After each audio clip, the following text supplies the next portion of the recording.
I tried to watch some of our Mommy's Math stuff, but I can't get it to work. But whatever, that's... Yeah, we can talk about that later. I'll hook you up after session. So I think you guys have been at the town of Sandpoint for some amount of time. We've all talked a little bit about how long, whether you be locals or just in freshly today. And we're getting here at the beginning of the Swallowtail Festival. A lot of people have been pouring in the last hour. The merchants have set up since this morning. And the opening speech is about to begin now that a big enough crowd is turned up in front of the church. It's not just in front of the church the party is going on, though. Like, this is throughout the entirety of the town. Like I said, there's probably about 1,300 or 1,400 people here. A man steps forward who is introduced as Mayor Devrin. He steps up onto this raised platform that has been built on spot today. And he says, "The excitement here today has proven contagious." Oh, actually, she's a woman. That's weird. This book says she's a man and then says she's a woman. Okay, well, it's revised. Whatever. We'll go with a man since it said man first. I mean, by God, even Lars Ravanki came in. When's the last time we got him away from his tannery? You get a few chuckles from the crowd. I don't have much to say today, no official business, but I do want to say I'm glad to see so many fine members of Sandpoint finally getting a moment to rest and relax and just enjoy something as beautiful as the Swallowtail Festival. Now approaching the stadium, Sheriff Beller Hemlick. And you hear a bunch of applause from the crowd around you, and the sheriff of the town steps up. This much older looking man with a very dour mood. He's not what you would call a very bright man. Almost the exact opposite of Mayor Devrin. He steps up onto the podium, his hand on his belt buckle. "Hello there, everybody. My name's Sheriff Beller Hemlick. For those of you that don't know me, I'm the sauce boss around these parts. I'm here to remind you of all the various safety procedures going on throughout the day. When we go to light the bonfire, I need at least a 15-foot clearing for everyone not operating the bonfire." And then he goes on to tell you more and more safety procedures around the day. And there's just this long pause of silence, and no one's enjoying this right now, but it has to be done for everyone's safety. And the next person that gets invited on the stage by the sheriff is a local nobleman whose name I tried looking up and could not even get Google Translate to tell me how to say. But I'll throw it in chat real quick to see what you guys think. Here, it's in Fantasy Grounds. What the hell is that? Longiku. Kaijitsu. Yeah, he introduced... Look, we don't need to know about your fancy kung fu. Longiku Kajutsu. Oh, fuck you, show off. That just sounded like a Google Translate voice, not gonna lie. It did, that's what I was just thinking too. If Lothar and Cappy could give me... Longiku Kajutsu. If I could get some knowledge locals from everyone about Longiku Kajutsu, that'd be great. Is he on stage or something? Yeah, he just got introduced by the sheriff. Or knowledge nobility, that would also work. Ooh. How do I grab the skill? There's a little dice icon. You see where you get your full bonus? That little red. Yeah, okay. Grab that and throw it out into the chat. And if you think you're going to use a lot, put it down in your hotkeys there. Oh, that's a nat 20! I want a nat 20. Okay. Lothar, and Cappy, you both know, because the rings that you're in, you don't know about any extraplanar adventures he's been on, Mill. I just started laughing. My bad. He's Eastern. He's not extraplanar. Same thing to me, man. But it's a faraway land. It's not that far away. Yeah, so I'll give Mill Ambers first. You can just call me Mill for short. Mill, okay. My friends did. Cool. Mill, you know that he is one of the most prestigious nobles in town. He runs the local glass workshop, a trade his family has been doing here for multiple generations. They brought it from across the ocean to the east, which is why he's one of the few nobles that lives in this town. On the other hand, Lothar and Cappy, because the circles you're in, you are well aware that the not-so-quiet rumors about the taint that the Kajitsu family has is very true. And the taint for which I'm talking about is their involvement in various Skasarni activities within the last 40 years. Nothing recently has been going on, specifically because the man in front of you, Longiku, is very much ashamed about this fact, and he made sure to shut it down as soon as he became aware of the fact that some of his employees were involved in this. Lothar, though, you know that he still occasionally accepts money from a few of his Skasarni associates to get rid of bodies in the glassworks furnace. Ah, okay. Do you share any of that with us, Lothar? I don't even know if he's standing with you guys, yeah. This is the very beginning of the festival. Well, I thought me and Lothar were hanging out, maybe at the fish stall or something, but... Oh, if that's the case. Actually, yeah, no, that is true. That's how I met you. I wanted some fishes. Okay, so are you just telling him this as you're both standing there listening to the speech? Yeah.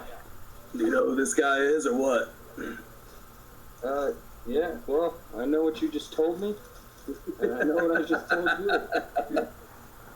And even though Sheriff Beller Hemlock calls up Longiku Kajutsi, he's not the one who shows up. You actually see another man come up. His name's Sidic Dorcas.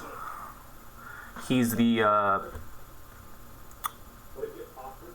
local showman who runs the theater here. And you see that a lot of people in the crowd aren't surprised to see that Longiku didn't come up on stage. He recently has said that he's come down with a very bad sickness, and he is an older man, so it makes sense, especially this time of year. So he wasn't able to attend the festival. There was rumors that he might, if he got well enough, but unfortunately, he doesn't have the ability to show up today. So like I said, this Sidic guy pops up on stage, and you see a lot of cheers when they see him after, a moment of silence once people realize they're not going to see any nobility on stage today. And he starts delivering some relatively entertaining, slightly arousing anecdotes. Just a recap of the process of what built up to this. And it starts, off fairly entertaining, as I just mentioned. And then he starts dipping into the, what he really wanted to talk about, the finances and construction of the new cathedral. which I have a feeling most people aren't too interested in. They're here because it's done and they're happy about it, not because of all the work you guys went through. And at the very end of it, he throws in a bit of self-promotion, inviting everyone to stop by the Sandpoint Theater after the evening to come check out his new production of The Harpy's Curse. Anyone here in the performance industry would know this is a very popular act that will be the first time being done in this specific theater. He reveals the lead role to be played by none other than the famous Magnamaran diva Aleshanda.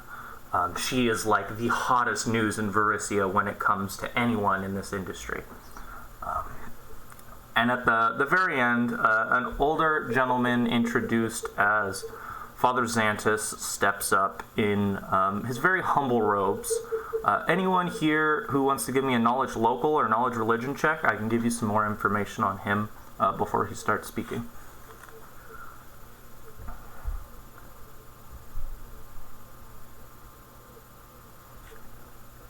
Okay. It just seems like the two locals know the most. I think that makes sense. It does.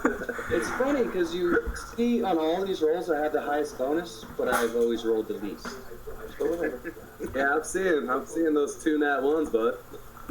So 5 years ago, Father Xantus got promoted to being the father of the church here when his predecessor was burnt alive when the previous cathedral got burnt down. Him and his daughter both perished in the fire. And that's when Father Xantus took up this role as, the head member of the Desna following in this town, which is, the main following. He comes up on stage. He, nods in like 3 different directions. A very humbly dressed, middle-aged man, maybe a little bit more towards the elderly end. And he doesn't say much. He just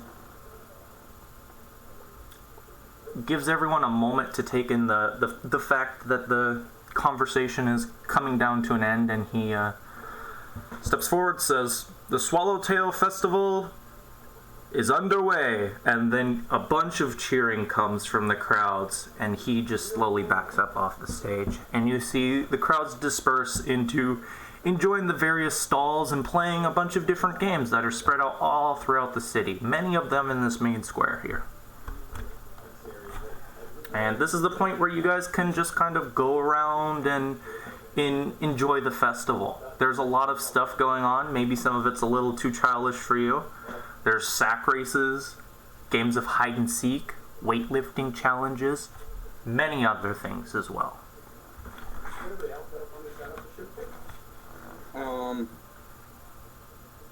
My guy's hungry. Is there stalls of food anywhere?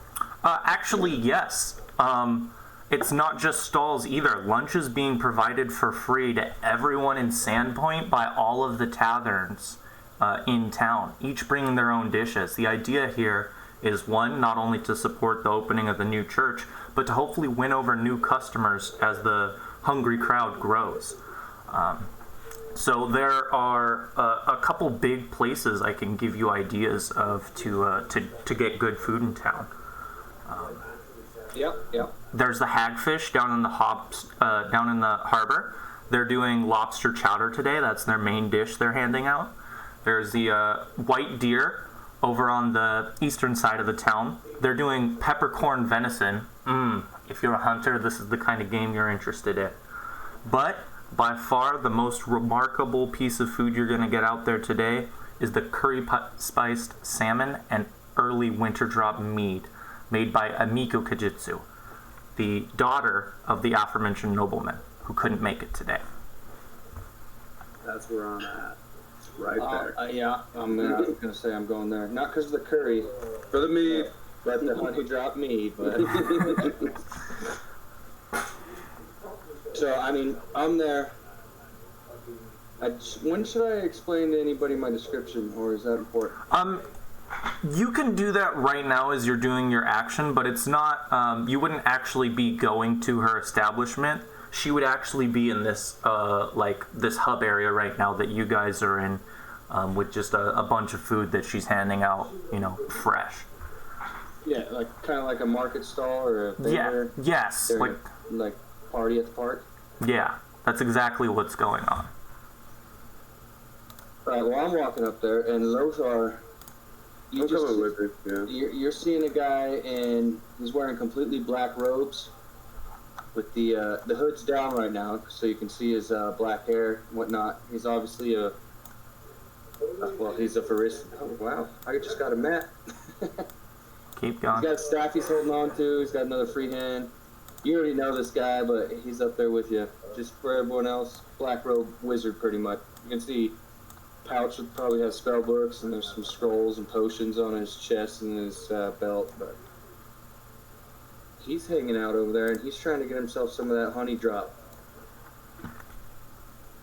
Yeah, and she's happily handing it out. It's, like I said, it's free of charge. You don't have to pay for it. And, yeah. Is it like that Dwarven Firewater? Do I need to make a check or anything? No. Or can I? Okay, no. Sweet. I'm not going to make you guys do that. And actually, if you guys want to give me some, if you want some information about Miku and her establishment, you can give me a knowledge local. I'm just going to give it to Cappy and Lothar, though. Maybe they know a little bit more. Damn! From what? Wow, you beat me and I live here. Yeah, well, I'm smart. Okay, so all of you know that Amiku is, like I said, the daughter of one of the local nobles around town. And she used to be an adventurer for a while, so she has a very adventurer-friendly tavern in town, kind of located in between the two that I brought up earlier. Milamber, you actually know that she has a lot more. You've been able to dig up a little bit more information about her throughout the day. Maybe someone told you about it. Maybe you were just a very curious man. Research everything. Yeah, there you go. Okay. Yep, I do. She actually is very estranged from her father over something that's been going on for a big chunk of her life. She has a half-brother who is a half-elf. She's human. Both of her parents are human. And it's... So which parent like the elf? How do I know that? You would know that it was her mom's kid, but it wasn't her dad's kid. So they're very distant because of some kind of something to deal with that. Basically, the fact that the son was forbidden to live in the estate, so he had to go live in the academy in town, which also functions as like an orphanage as well. So he lived there and was forbidden from seeing any of his family, and Amiko just wanted him to be treated like the sibling he was.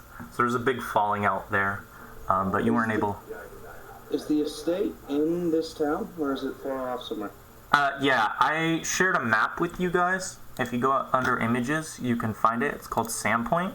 It's one of the maps, or one of the houses to the far south, actually.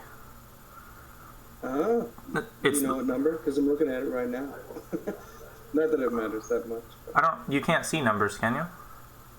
Yeah, the one you gave us, the one I gave you guys was numbered. Yeah, no, there should be a map in Fantasy Grounds. Yeah, because in the original player's handbook, they give you a numbered map of Sandpoint. I know, but we probably won't be using that. I mean, I guess we can, but maybe it's 49. There's a bunch of numbers attached to each pin I have. Yep, alright. I shared a map of Sandpoint, so you'll be able to see it on there, and it'll be easier for me to point it out. But yeah, it's one of the houses. It's slightly outside of town. You have to cross a couple bridges. It's on its own little, basically like mini island. and there's like 4 noble families that live over there.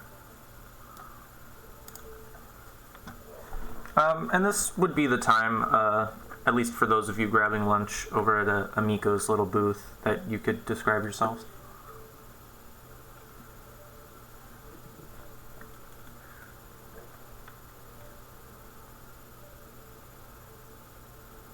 Hey Lothar, what you looking like, bud? We just lost Travis. What? Did we really?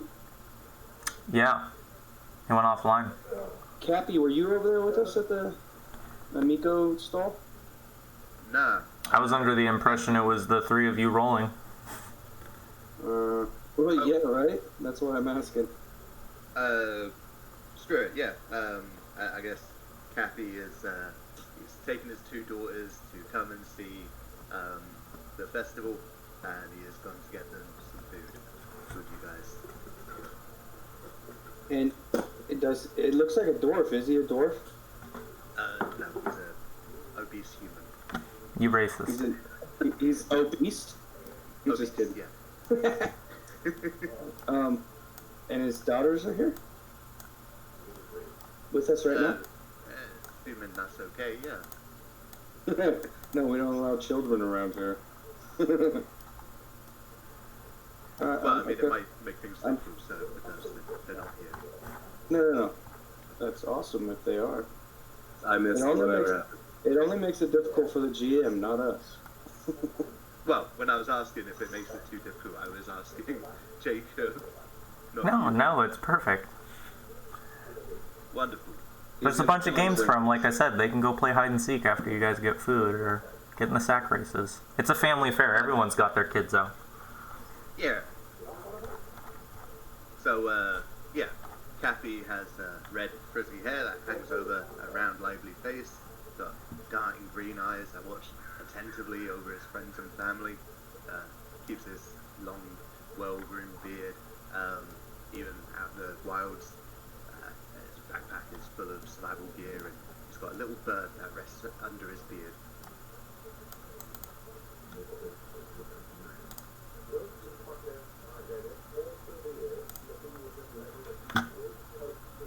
Okay.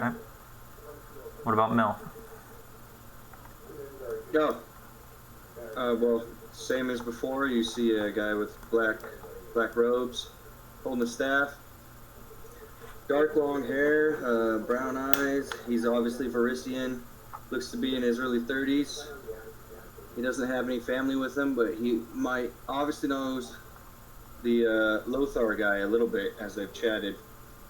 You don't know much about what's going on there, but I mean, that's about it. You see, he's definitely a wizard. He's got his staff. He's got like spell component pouches and scrolls on his belt and potions and all that. But he seems really relaxed right now and at ease, just hanging out and having a good time. So I guess the question I have, the first one I have for you guys is, since you guys all, like, you guys are both, you know, seasoned, let's call you adventurers for now, and you guys have worked together in the past, is it a coincidence you both ended up at the same stall?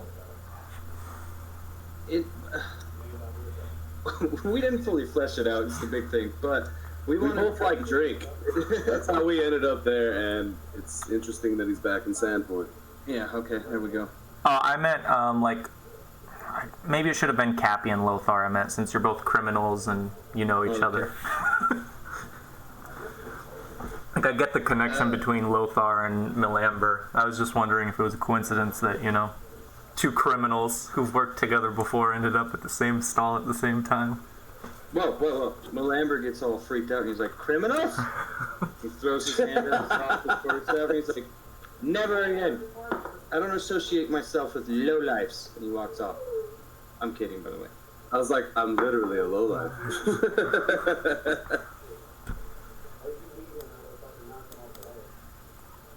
Well, if it ain't we were trying to get your description earlier. Yeah, and I accidentally shut down on Discord. So, let me explain it all again. So, I have a man of dark hair, short, grizzly beard. There's a large scar down the right eye. almost as if he possibly got shot by something. His own gun. He's an idiot. He has a large-looking device on his back. It's not a quarterstaff. If you aren't familiar with a musket or such, then you don't know. It's, he's got a bandolier full of horns and powders and round lead, and he's leaning across, drinking on his mead. Surly. He's a very surly, ugly fella. I'd say knowing a gunslinger, like if you look at the numbers they give you in like the rules for, you know, what level of guns you have in your setting is just as common as knowing a wizard. So like, they're more of like a poorly understood art than this like mystic unidentifiable machine. Okay. Well, and there's the whole city of Alkenstar, so most people know it.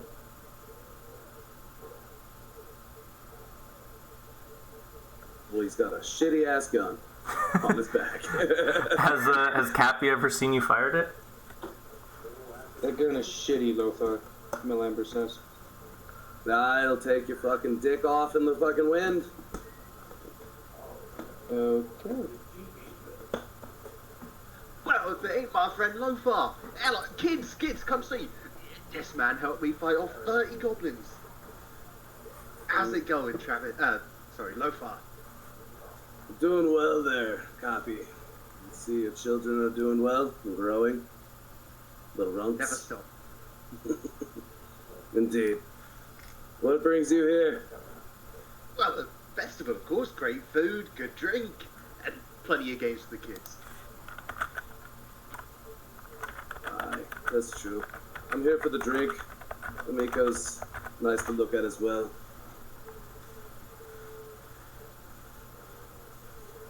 Yeah, of course. Is Miko hot?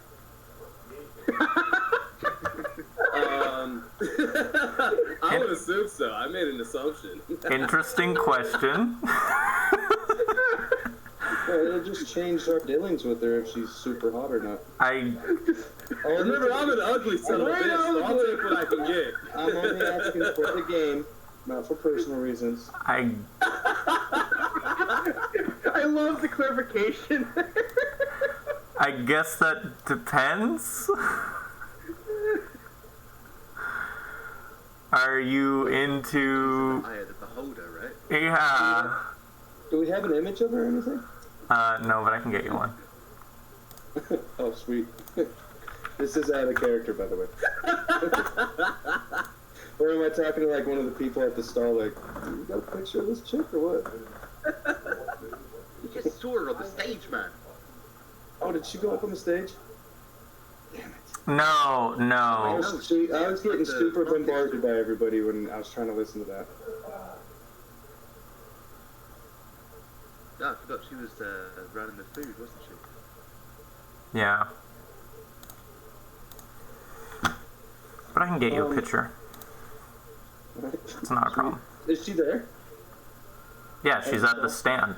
Yeah, at the stall. Oh, sweet. Melamber walks over to her if she's already not right there. He's like, where do you get this winter drop meat, lass? How old are you? Right to the fucking point. Christ. God. Are you a bud? Don't distract her, she's working.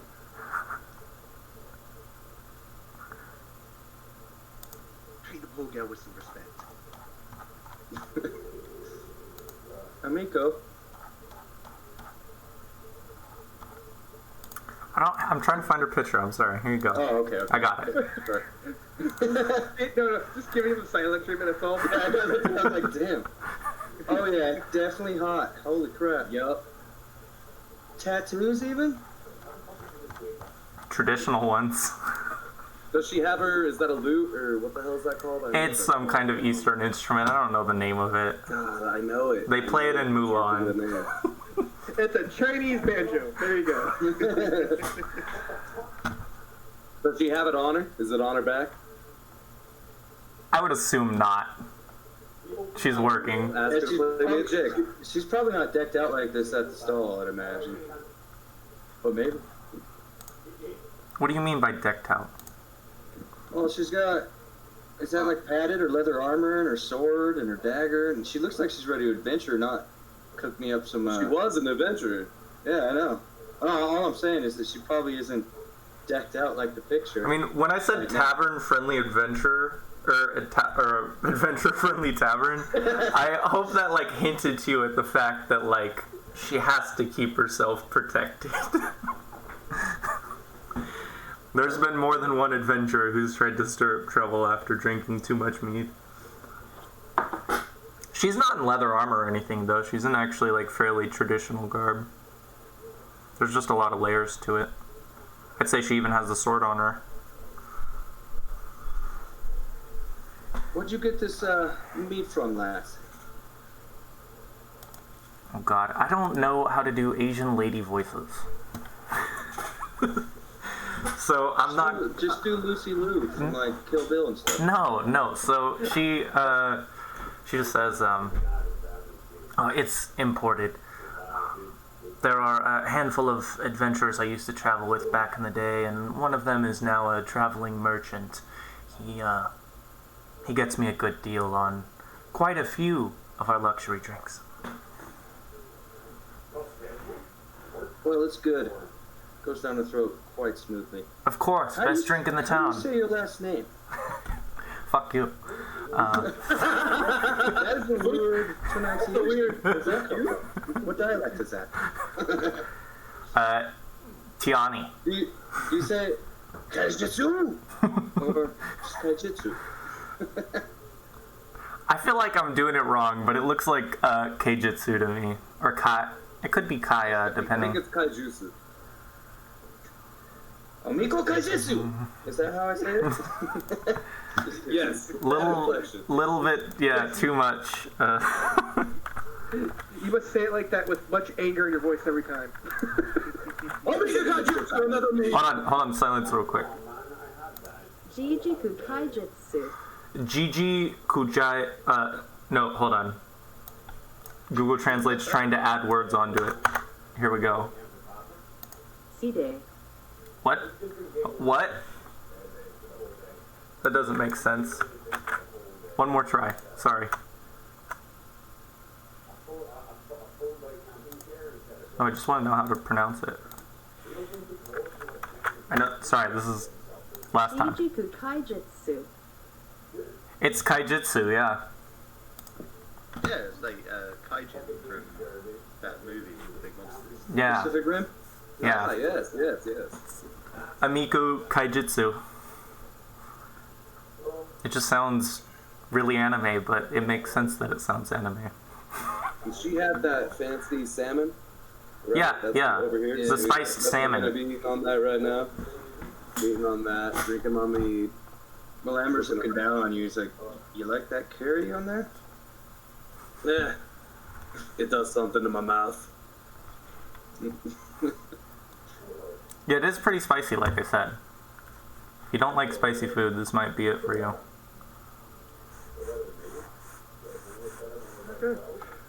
Okay, then what's going on with Anamara and Ulrus? What are you two up to? You said there were games around. Is there a ring toss or something like that? Yeah, of course. There's a bunch of stuff. I didn't list them all off. Okay. I was going to go watch the sack races. Okay. Let's get the description I for. want to be a part of the sack race. Okay, then we'll do Anamara's stuff first. So I'm like, screw it. Anamara, why don't we? Well, not Anamara, but you know what I mean. Calvin, why don't you give me a description of your character, and I don't know, throw out a ranged touch attack. Let's see how good you are at ring toss. Okay. So what you see is a family of 5 at first. Mother, father, and then an older brother, a middle daughter, and a younger son. And Anamara is 5'8", mousy brown hair, kind of shoulder length, green eyes behind a pair of spectacles. Kind of dressed as just for the job at hand, so we'll dress up for today because it's the festival. We came in from the hinterlands and is enjoying her time doing some ring toss right now. Okay, let's see how good you are at it.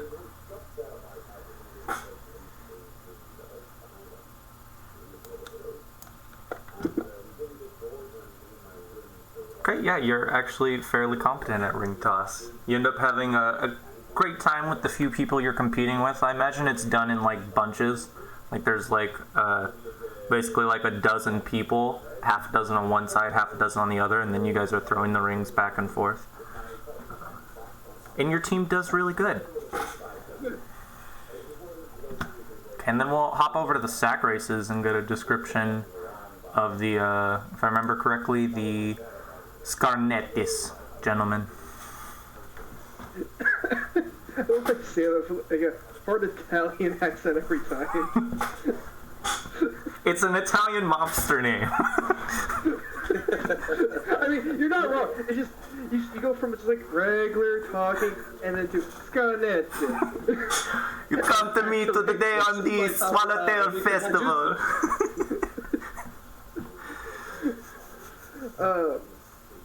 Alright, so, what do you want from me again? Just a description of the two of you. Okay, so Alros is basically a older gentleman, around like 60, 70 range or all stuff. His hair's turning white. He's a half-elf, and he doesn't, he can understand what people are saying. When he goes to talk, he doesn't quite make sense all the time. So is he like muttering to himself as he watches the sack race? Yes, yeah. So like, he's fully there, but he doesn't seem like it, if that makes sense. And then he has this Eidolon, which is this giant slug demon-looking thing or whatever that kind of follows him around everywhere. He'll kind of converse with it occasionally, and sometimes it will talk in a really butchered common to explain what he really means, due to him talking in gibberish at occasions. Because when he was younger, he had an injury from his younger days that basically kind of messed with how his brain works. And I think that now that people are spreading out to do all their own things, you see that there's like a very obvious space between Auros and his companion and everyone else. Because nobody wants to be next to this giant slug tentacle monster. So when you're walking over to where people are... It's very loving, I promise. When you're walking over, Lothar, to get to, like, join the sack races last minute, like the batch that's going up right now, you see this, like, little, like 10 by 10 square that is just a space for these two gentlemen.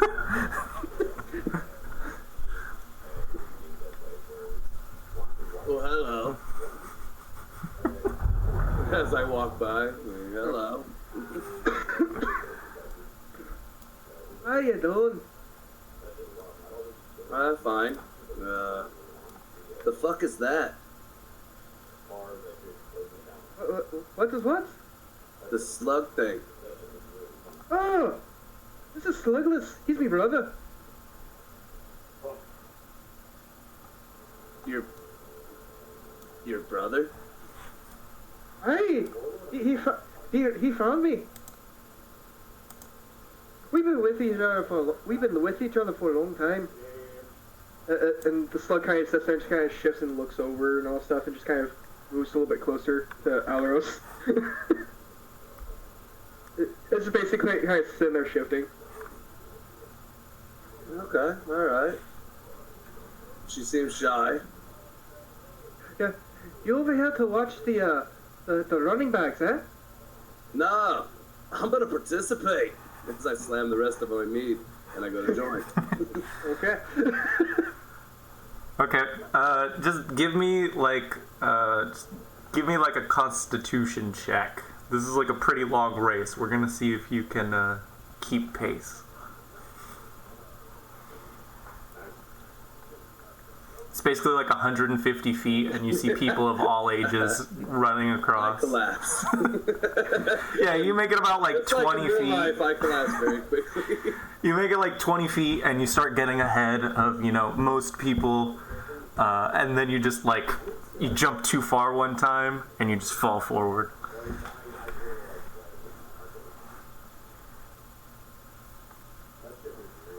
So after he falls, he just kind of gets out of it and just starts laughing his ass off and runs right back to Amiko. Another me! That was fantastic. And the I'm first... still there talking to Amiko too. I'm trying to talk to her about like the history of her inn and whatnot. Would that be a certain check I can make? No, she's willing to talk about it. The inn is actually relatively new. She's only owned it for a year. She opened it, and she'll tell you all this. Yes, I opened my inn about a year ago, and you can tell this is a very rehearsed speech, like she's done this many times. I went adventuring for a short amount of time. I had to go out and find myself, and when I came back, I had enough money to settle down and open up my own business. Is it the cheaper inn in town? I don't think any of them are. I don't think any of them are really that much cheaper. Like the Hagfish probably is because it has the least desirable location. But I would assume Amiko's is the most enticing to all of you, just because, like I said, it's very adventure friendly. Like it's the kind of vibe that most of you can. It's the most accommodating to people. I'm sure you've already said it, but what was the name of her inn again? I actually don't know it off the top of my head. I figured I would need it, but I kept focusing on these games we were doing. I can get it to you in a second, though. That's fine. I just wanted to point out that I'm constantly talking, flirting, gathering information and everything from Amiko while everybody else is playing games.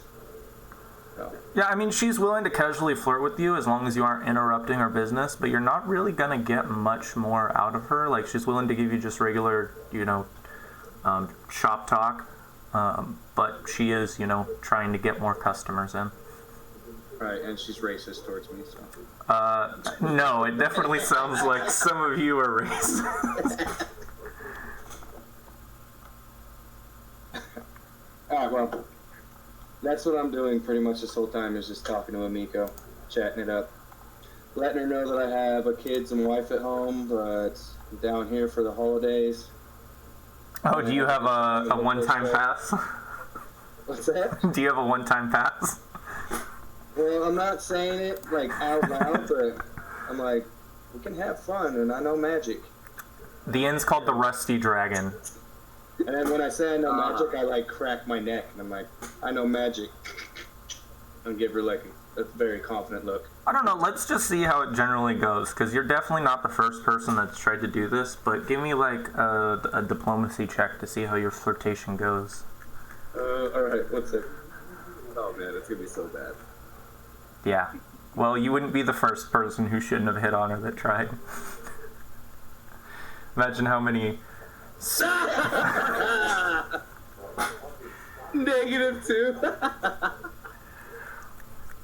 Yeah, and like I said, I think it goes the same way I said, though. Like, she's used to people trying to do the thing that you've done. This has happened to her hundreds of times. So many unique individuals, and not even all of them men. And right. You're just... Typical bartender. Yeah. She's used to it. She gives you the table talk, but she makes it clear that, she's working and she doesn't have time to entertain you all day. Well, and that wasn't my only goal at the same time, although that's definitely was part of something I'm interested in, but any time during this that you want me to make a history or local check or anything, I would like to. Just to show that I'm trying to talk to her about stuff in town. Oh, you just want, like, some general understanding of the town. Okay. Yeah, you can give me either one of those. I don't have a problem with that. Sorry about the misunderstanding there. Oh, no. No, there's no misunderstanding. Yeah, give me, you can give me a knowledge history or local. That'll give you different information. Alright, well, then I'm also asking her, because I always try to slide this in when I'm talking to the locals here, is, does she know anything about ancient Thassalon or ruins around here, or a good magic shop to go peruse in? No, but she does have a friend who comes into town a few times a year that does. One of those adventurers. She doesn't give you the name, but she is willing to tell you the next time she comes into town, she'll let him know if you're still here. Alright, and he gives her his, like, home address in Galderia to mail him. Okay. Yeah, she takes it. Yeah, you I want to go get. seek some rats. I want to go play hide and seek, but I want to be the seeker. That there's a whole competition for it, so you can totally do it. There's a hide and seek competition. Hell yes. It's a league almost entirely. entirely made up of small children, but you can join in. There are some adults. And I want to show everyone. is on his third cup. Just so you know. Okay, and that's the cutoff. If you want any more, you got to pay for it. Yes, I can give you a little bit of information about the short history that is Sandpoint. Sandpoint's been here for 42 years, as I told all of you in the Discord yesterday. The Kaijitsu family is one of the founding members, which is part of why they ended up being part of the local nobility. It's originally of like Varissia itself, and Sandpoint as an extension of that is originally like a colonization effort by the Chelish Empire.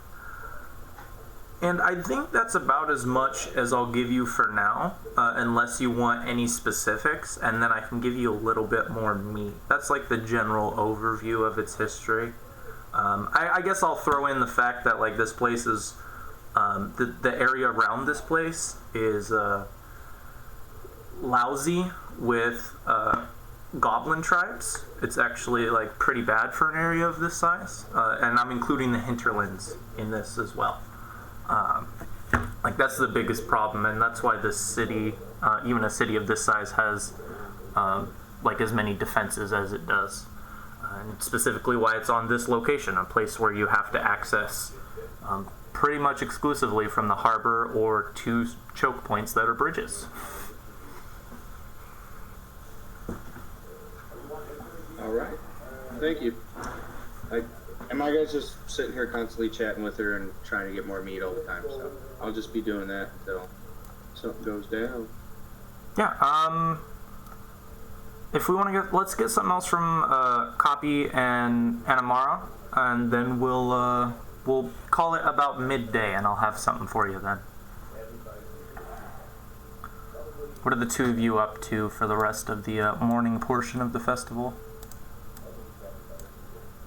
Well, Kathy would have ushered his kids away from Philander while he was making a fool of himself.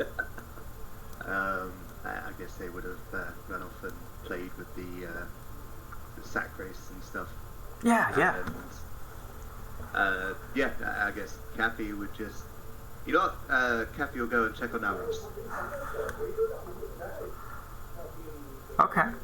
So, yeah, while his kids are doing the sack race, Kathy will approach Alros. Yeah, Alros, how's it going? What? He's kind of looking around to see who's talking to him at first, because there's no one talking to him due to the gap around him. You enjoying the festival there? Ah, hi! Yeah, the festival, great. It's so fun. All the squirrels running around. Yeah, right, squirrels. And how's your brother doing? Sluglass, he's doing fine. We're over here watching the bagflies. Bagflies? Oh, the sack race.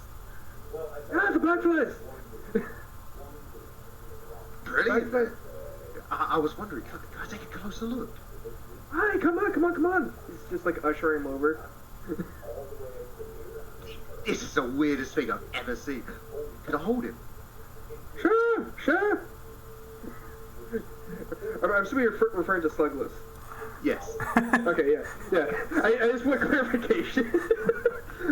Yeah, no, it's Slugless kind of moves over to you, just kind of reaches like a tentacle over towards you, like carefully, like kind of pokes at you a little bit itself. Yeah, Kathy will let that happen, I guess. Is it in any way enamored by the fact that Cappy has tentacles hanging off of his head? Yes. Yes. It kind of looks at one of the parts and just kind of gently pokes at it to see what happens. That's about it. Guess Kathy will give him a little poke back, and he's kind of studying the thing inquisitively.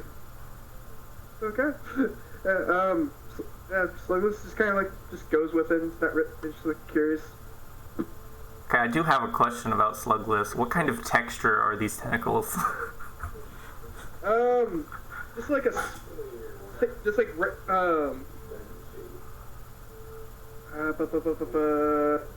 have you ever held a salamander? No, but I've held like a monitor lizard. What about a newt? Yeah, a Think of newt. like a smooth frog, like kind of where it's like that wet, smooth feel. Mucus. Not, yeah, kind of, but not really. It's getting weird now. It's a slug creature. That's what I'm trying to describe it. Just it's smooth, Feels like a but not slug? mucus wet. If that makes sense. Yeah. It's like golden overcooked spaghetti. Yes, thank you. That was perfect. That's a good comparison. Yeah. It's just a giant slug kind of creature. It's very nice and kind though. Okay, what's Animara up to? She was gonna go walk over and try to participate in the sack races until she noticed the slug creature and kind of is eyeing it from afar and wants to take a look at it. So she was gonna approach. Okay, yeah, you. Anytime you guys feel like it, when a conversation's going on, like if you see an appropriate time to hop in, I don't have a problem with that. What is that exactly? That's my brother. We met in the woods years ago. Like nearby or? Oh no. Wait, back where we are from, and all that stuff. We came here a couple of many years back. Oh, okay. I haven't seen that around, so I just wanted to make sure. Yeah. He's a one of a kind, my brother. Oh, okay. Well, it's your brother? That's new. What does he eat? Wait, does he? Yeah, he eats a little of everything. With that, Sluggles kind of looks around, just kind of eyes, just like random things here and there. I guess Kathy will give him a bit of his curry. Yeah, sure. I'm fine. Yeah, Sluggles just kind of looks over and. Oh, Kathy's not asking for permission. Oh.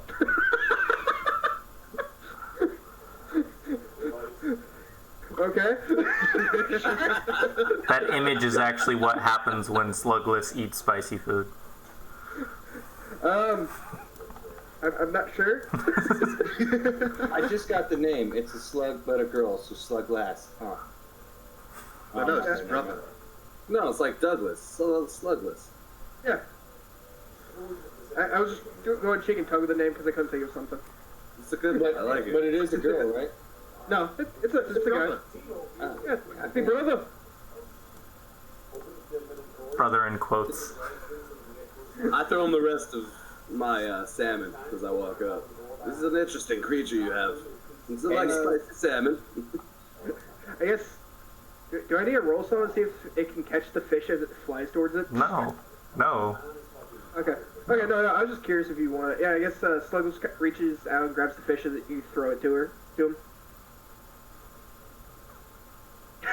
So she's 6 size. So yeah, Sluggles just kind of grabs it and eats the salmon. Nothing too fancy. You see it use the tentacle, throw it in its mouth, and it just eats it. Does it only eat food, or like can it eat wood or rocks or just anything? You said? Yeah, he just kind of eats whatever he's in the mind for. I've seen him eat a shoe, a tree, cats.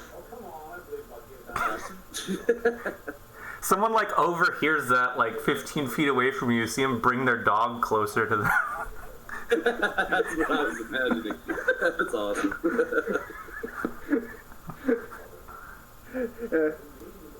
Is he ever got sick?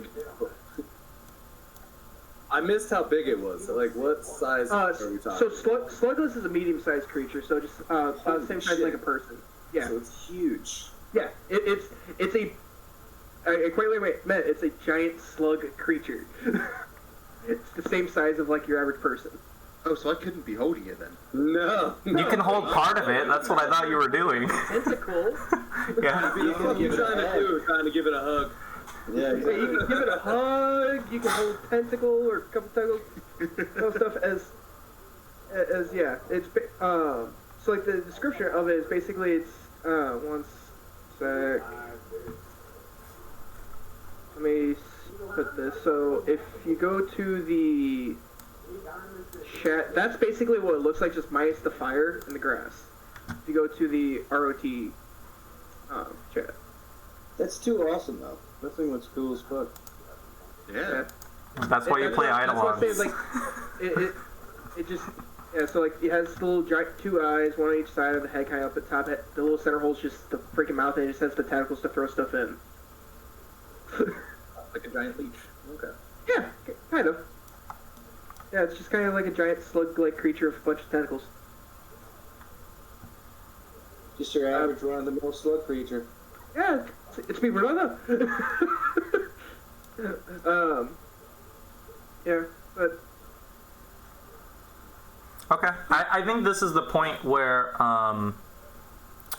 the crowd starts to reform again, and as you guys look over, you see it's about midday, and Father Xantus, the man I brought up earlier, you see him and multiple of his acolytes wheeling over a large cart that's like covered in this tarp into the square, and then as this is happening, everyone begins to gather around and get real quiet, and once they get the cart to the center, Father Xantus gets back up onto the platform, and he says, "And now today, children, we shall finish the Swallowtail Festival. We will start with a small parable of how Desna first fell to the earth. When Desna fell down from the skies above, from the stars themselves, she was nursed back to health by a blind child, who she gracefully transformed back into, some say, though more likely just turned into, an immortal butterfly as a reward for her aid." You see a few looks from some of his acolytes. Clearly there's a little bit of a disagreement on that part between them. And then after... Can I do a knowledge religion? Yeah. Just interjecting. Yeah, you totally can. I'm going to do a knowledge religion on Desna and that parable as well. God damn it.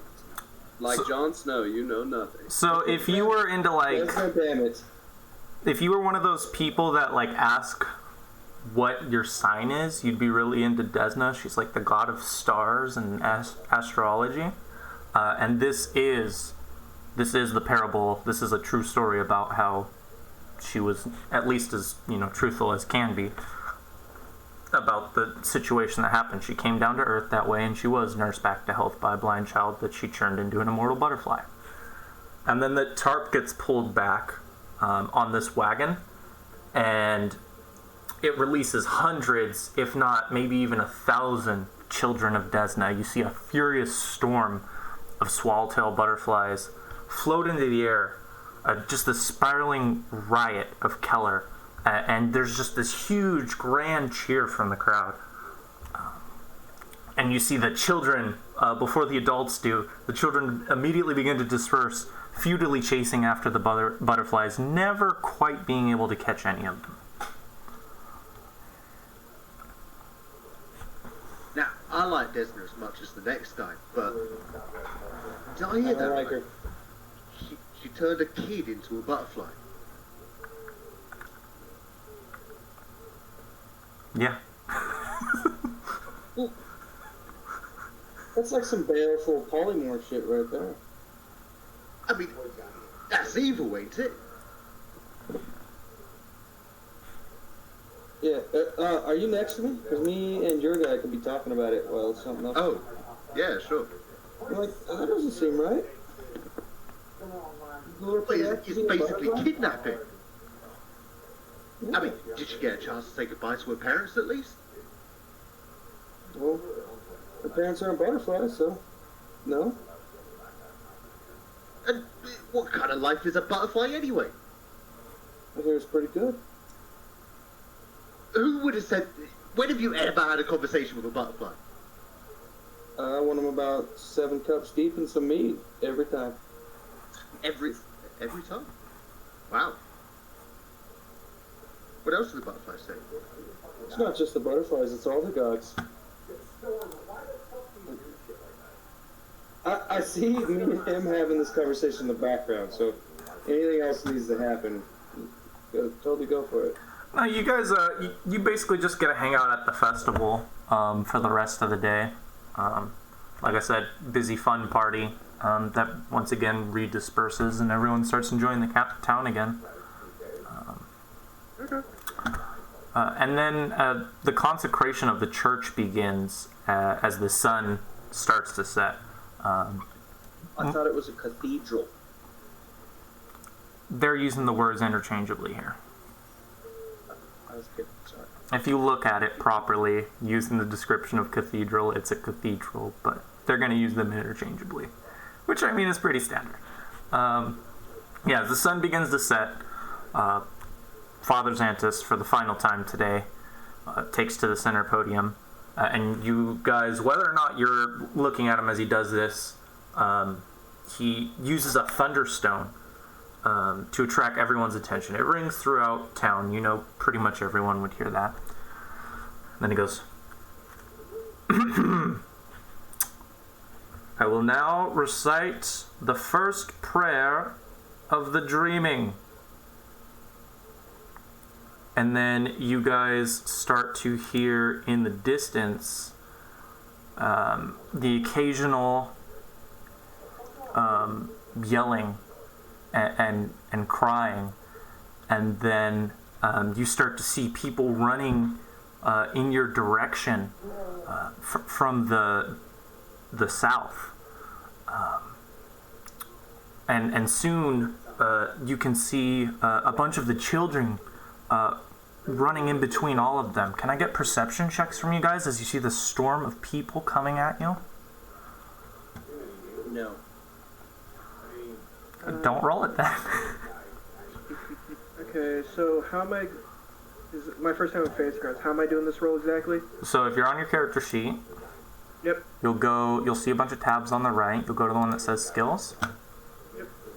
And then you'll double click whatever skill you're looking at, in this case perception, in the box to the far right of it where it has a number and a red dice.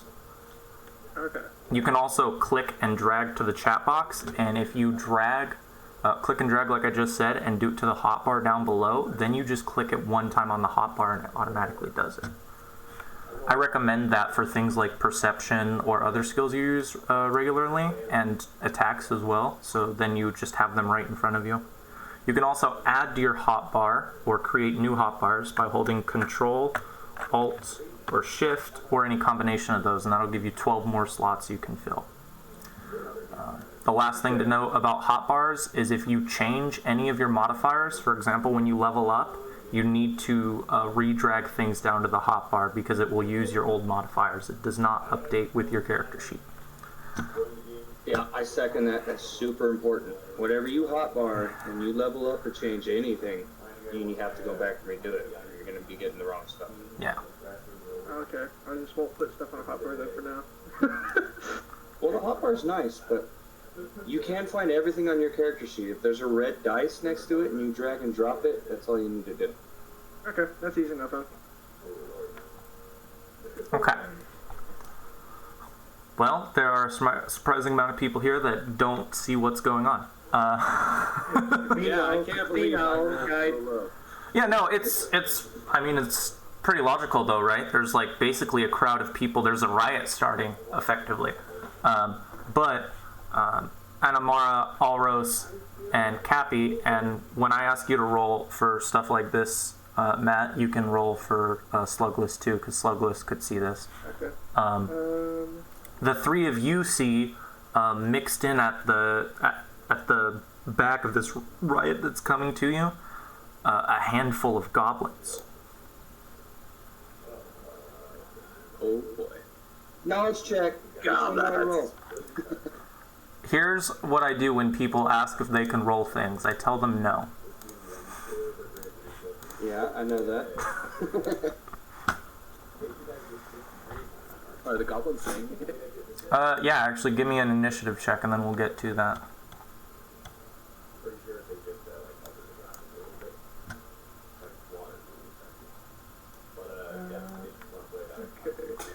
And I actually, I messed up a little bit. The crowd is actually coming from the north.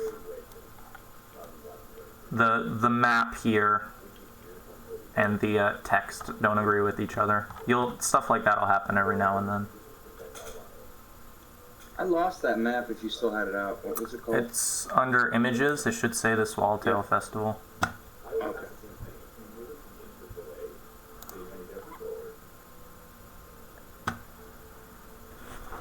Yeah, so I'll actually give you like a thicker block of what's happening right now. As soon as that, crowd starts to run your way and you spot these goblins, you start hearing the sound of drums banging from multiple directions around you, almost like it's throughout the town. And then in a shrill, scratchy voice that I'm not going to do or I won't be able to run the game for the rest of the day, you start hearing this song. Chase the baby, catch the pup, bonk the head to shut it up. Bones be cracked, flesh be stewed, we be goblins, you be food. And it keeps going on, and I'll give you more as we get farther in. And you guys see a bunch of goblins start running down in your direction. Are they singing in goblin or in goblin? Definitely in goblin. Okay, cool. But even if you don't speak goblin, because I know a decent chunk of you don't, you can still tell it's some kind of song, and you do hear the drums in the background. I speak it. Yeah, and I speak it too. these goblins make it up to you. You didn't have time to reach them with this whole torrent of people rushing at you. And the one farthest away from you guys, actually, as it runs by, it sees a dog under the cart in front of you, and it cuts its two back legs off, and you just see it fall to the ground, unable to get up in time to avoid the goblin.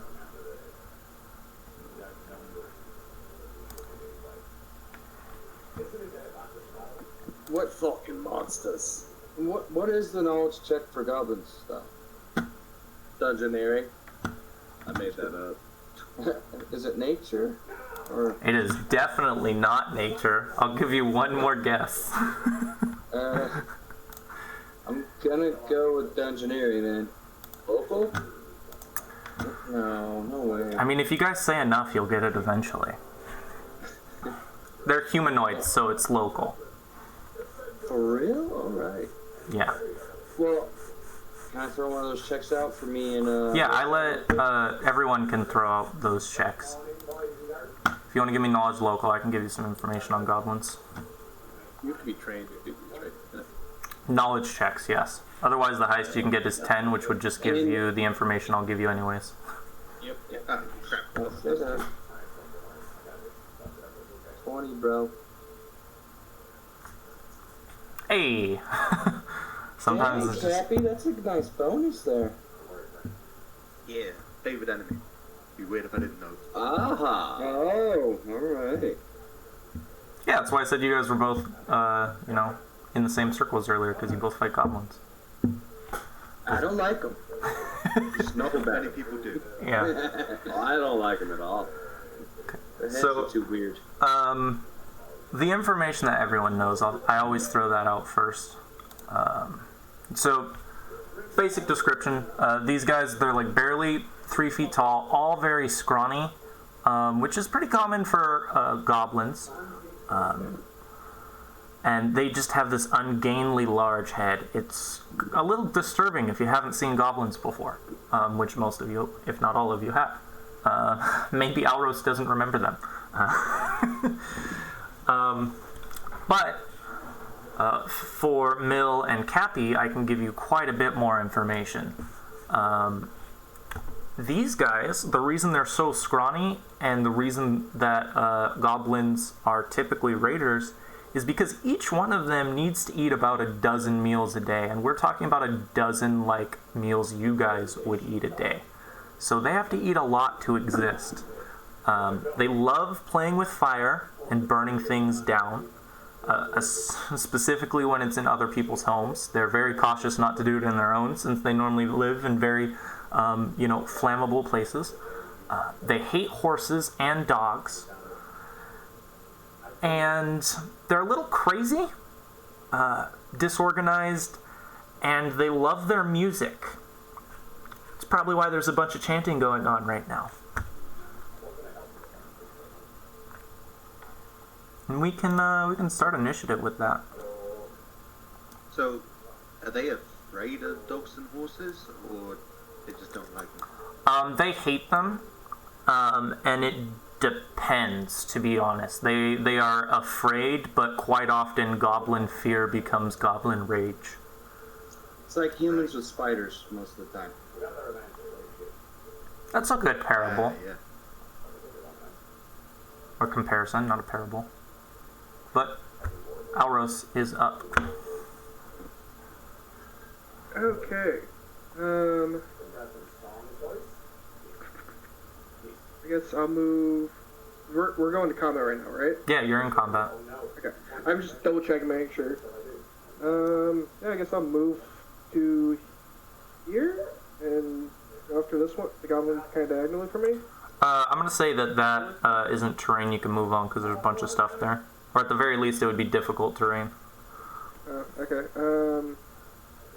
Well, I'm kind of boxed in right now. Well, difficult terrain just means you're using double your movement speed on it. You can still go through it. Okay. And you can take a diagonal. Yeah. Okay, And so, you can move through other people. 10? That would be 15, but yes. Yeah, your second diagonal is different than your first diagonal. Yeah. So your odd diagonals are 5 feet, and your evens are 10 feet. Okay. So that's 15. That's the best way I've heard that explained, to be honest. Yeah, I like that. Thank you. Okay. So yeah, I'll move to here then, because I got movement speed 30. Okay. And Go swing at him? if you have your token selected, which I assume you do because you just clicked on it to move it, if you hold control and left click the enemy you want to target, it will automatically target it, and then when you roll your attacks, it'll check if you hit and tell you. Okay, so... Also, you need to do that, or you're going to have to keep re-rolling until you do it. Yeah. That way. Okay. So now, how do I go to actually roll for the hit? That's under your actions tab. Okay. There'll be Sorry. something that says pound symbol attack with a dice and a number, and you'll just double click that, or any of the other versions for clicking that we brought up earlier. Okay, and that was a miss, so we don't have to worry. But if it wasn't a miss, and I'm going to bring this up because some people here haven't used Fantasy Grounds, if it wasn't a miss, there's a damage box next to the weapon you just used that you would click on, and it would automatically apply the damage. Okay. Okay, and then when your turn is over, in the top right, there's these little cross swords that say Combat Tracker. You'll click on that, and once you open the Combat Tracker up, in the bottom left, there's an arrow that points down, and you'll click that, just like you did, and it ends your turn. Okay. Alright. So Lothar, seeing all this shit going down, throws his meat on the table, turns around, the fucking goblins here? Takes a 5-foot step here. As he's doing it, he pulls out his musket. It's already got a regular bullet loaded. I always have a regular bullet loaded unless I'm in combat, then I use alchemical cartridges. Just so you know, Jacob. Good to know. And then I'm going to take a shot at the one straight in front of me. I believe there is no cover, right? Or is that thing going to give it cover? I'm going to give it cover for the one straight in front of you. If you want to hit goblin number 9, the farthest to the left, I won't give it cover. Okay, I'll take goblin number 9.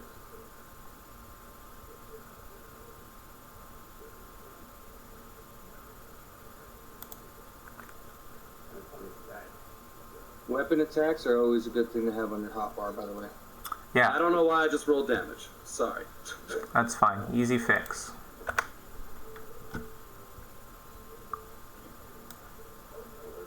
That's a hit.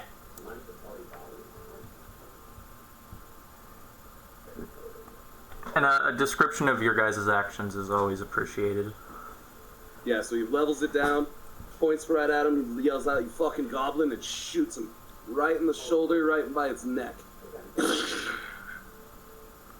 see the blood splatter back as the goblin falls onto the ground lifeless. Fucking goblin scum. It says you use now chemical charge, bro. I know, I used the wrong one. I'm not using that one. Okay, then you're going to re-roll that damage. You're not going to have it targeted, but I'll throw the goblin back on there if you roll too low. It's the same damn damage. Is it? Yeah. You don't have any... cartridges just make it to where it's faster reload. Oh, okay. I didn't know if you had any of the special ones. The reason I always have a regular bullet loaded is because they're way less expensive. Yeah, that makes sense. In the middle sense. of combat, alchemical rounds. Oh, I used a move action already, so I can't even reload. Fuck. Nope. Or wait, no, you can't do a 5 foot and a move and an attack. Never mind. Nope. Yep, that's my turn. Hold on. You didn't move with your move action. No, you did, didn't you? I did a 5 foot step and Yeah. I drew my gun as because I have a base attack bonus +1. So that's the thing. Those would actually be separate, because a 5 foot step can only be taken if you don't move, but you'd still be using your move action to draw. You can't pull something out. Then I just did a 5 foot move. Yeah. I didn't need to. It's not like Malamber's going to take an attack of opportunity on me or anything. No. I was just making a clarification there. Like, that's technically two separate things. Right. Okay. Now we'll move on to the goblin who isn't being attacked. This isn't the dog killer, so don't worry about him as much. He's gonna run up to the closest guy to him, which is Cappy. And then he's gonna take his dog slicer he's been running around with, and he's gonna try and slice him with it. I know, who would have thought?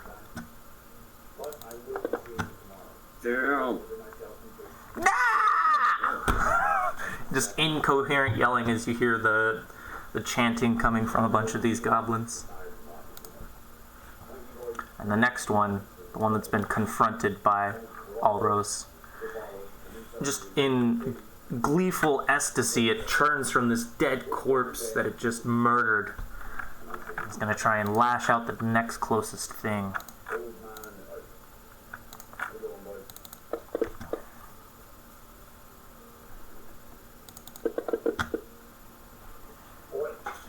And you see him try and like trip you on like your right leg, and he just like leaves a nice big cut on the back of your back of your calf as he like goes in between your legs and pulls back.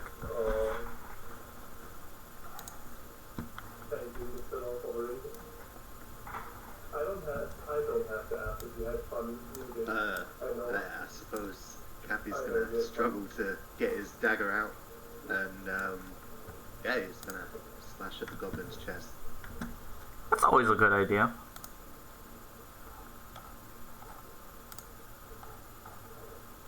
Well,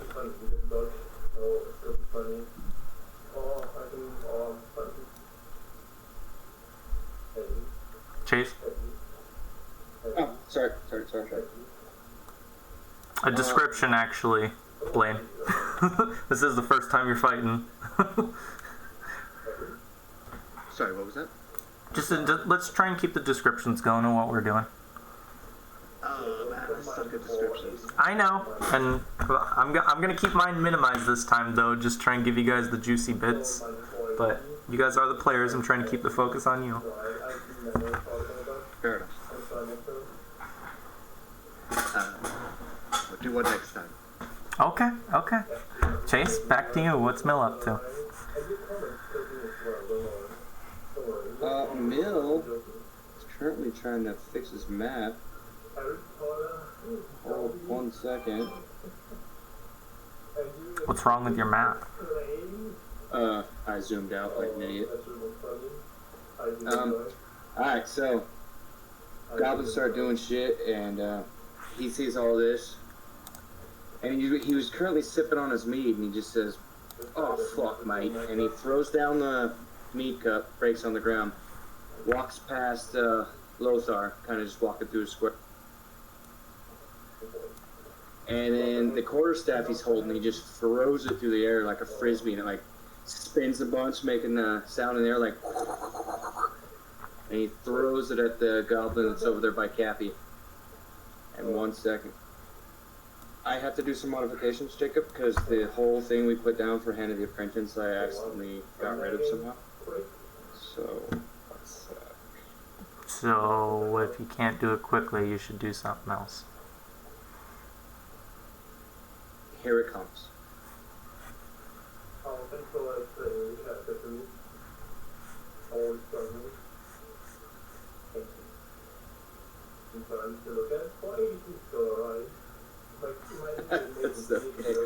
So yeah, I throw it through the air, like clips him on the head, and then comes back to my hand.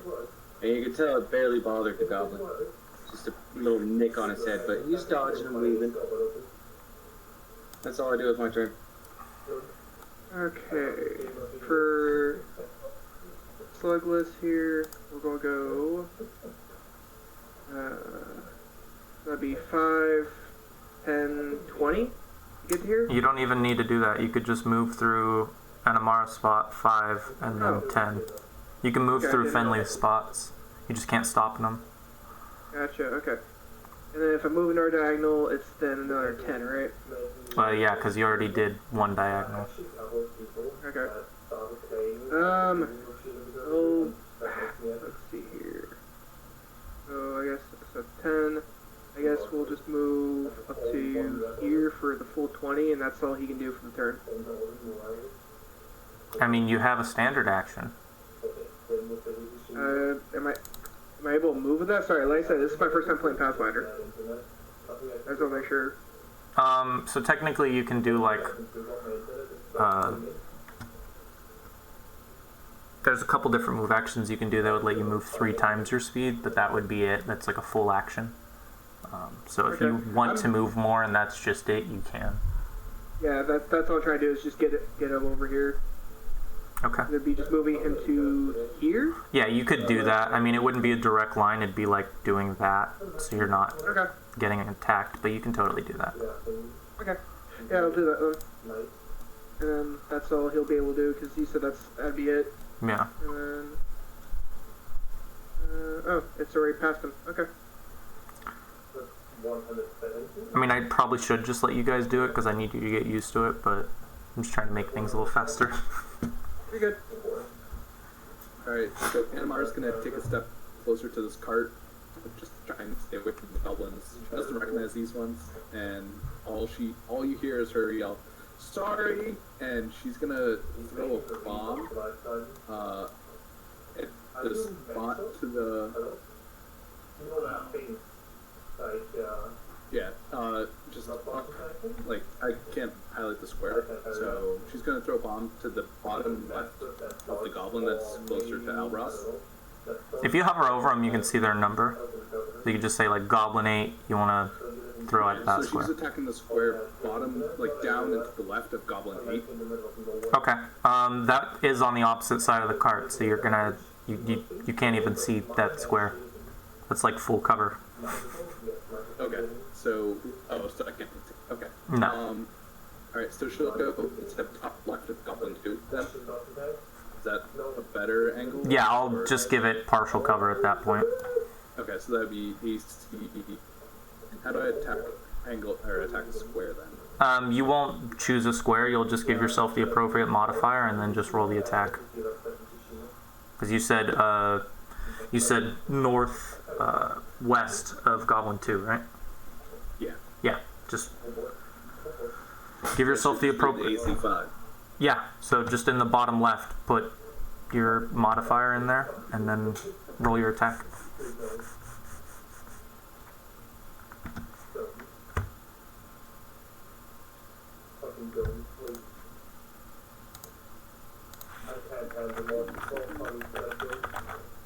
Are you having trouble with something?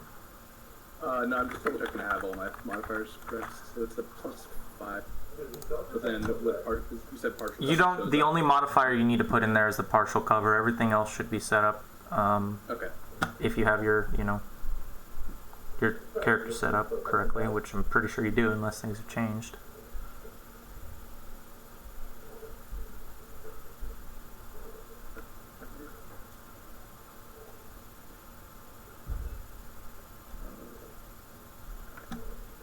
How do I trigger a special effect again on myself?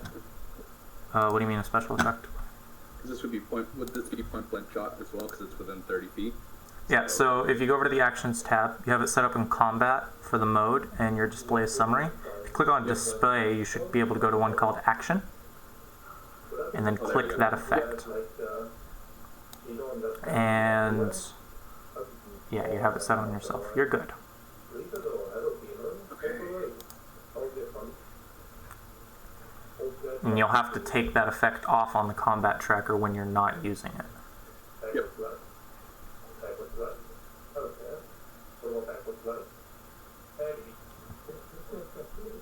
Okay, so you're gonna have to re-roll that because you didn't have the partial cover on your modifier. And partial cover is a -2, or is it the -4 on this one? Partial cover is a -2.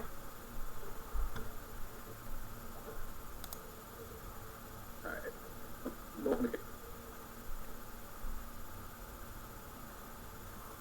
Okay, so 21, and then that's splash damage to... Yeah, so now you'll target that goblin and then use that reflex save we set up under special effects. This is where a hotbar comes in handy.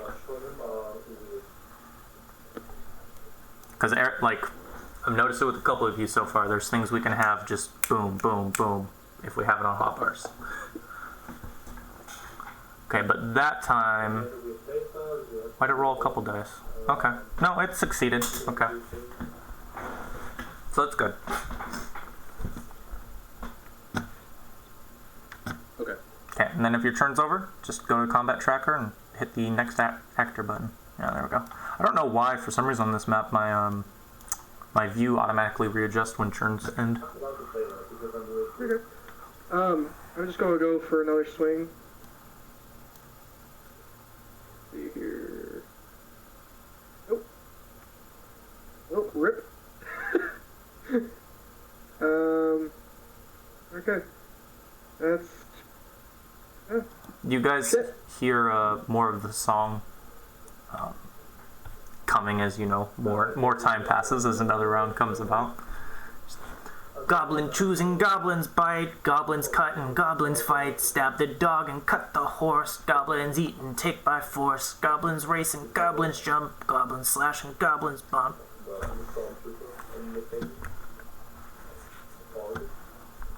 And after they make that tone, I yell, "Malamber, you fucking fool! Get the fuck out of my way!" And I'm gonna... Can I take a move action and then ready an action to shoot once he's out of my way? The ready in action is in place of everything else. So I can't take a move and then ready? Like, No. This is the part I'm not good at. No, you can't. Ready in action is only a standard, okay. Shit. Well, I'm gonna take a move action to reload my gun, because I have rapid reload and I'm using the alchemical cartridge. So I fucking slam the alchemical cartridge down, pound it down with a fucking, I don't know why I can't remember the term here. Rod, yeah. Pound it, pull it up, and I say, "Brace yourself, it's gonna be loud!" And I shoot.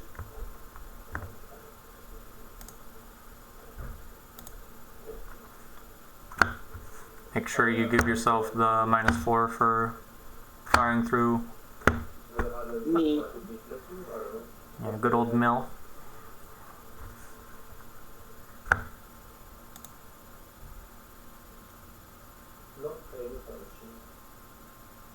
I don't know why I just did damage. What the fuck? No, that wasn't damage, I missed. You didn't target him. The goblin targeted either. No. Okay, so it's that. Yeah, there you go. If you have him targeted from the previous round, it still stays on there. Okay, there we go. Now I'm boom. Still missed.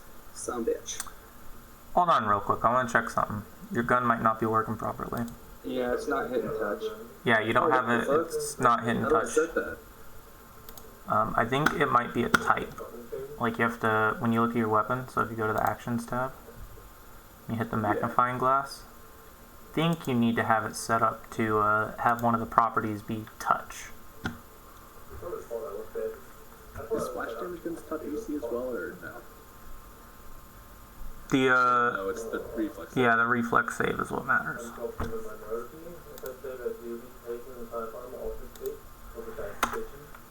It should just be touch. Try that again.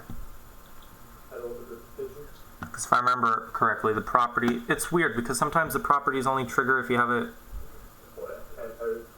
there, or if you have it on the I type. put touch. I don't know. I just typed in touch. That's all it gave me the option to do. Yeah. Try it lowercase, because everything else has to be lowercase. Don't cap it. When we did the bombs, I think it was capital T. Okay, mine. Did yours do it properly? I honestly didn't check because you were Let me targeting. just try again. Last week when we were setting up the characters, when we were trying it. Okay, then I'll double check your bomb real quick and just give him the info. Yeah, no, he had it set to touch up top. It just said touch. And you can't use the button after you change it. Let's remember that. No, okay, now there we go. Well, that's a combat maneuver you switched it over the to. first time, so I missed. I know, but you have it set to a combat maneuver. That's not what we're doing here. What the hell? How the hell do I have it set to a combat maneuver? You clicked on the button that currently says combat maneuver on your action. You need to put it back to a ranged attack. Ah, yes. I was wondering where my ammo went. Okay. Okay, I missed. No, you didn't do it right. We're gonna keep trying until you do it right. Okay. That's how it works with rolls in my games. Hello, darkness, my old friend.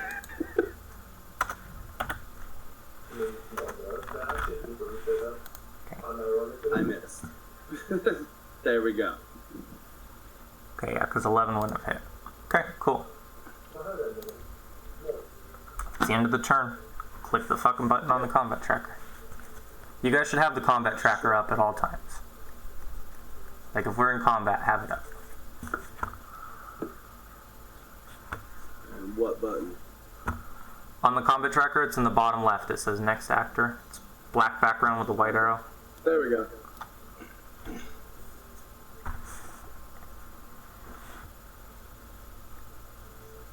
Okay, and Cappy, the goblin next to you is going to provoke from you as it tries to climb up onto the stall. Wonderful. Doesn't help. Okay, well, let's see if he can do it. There's a chance he fails. Wouldn't that be fucking hilarious?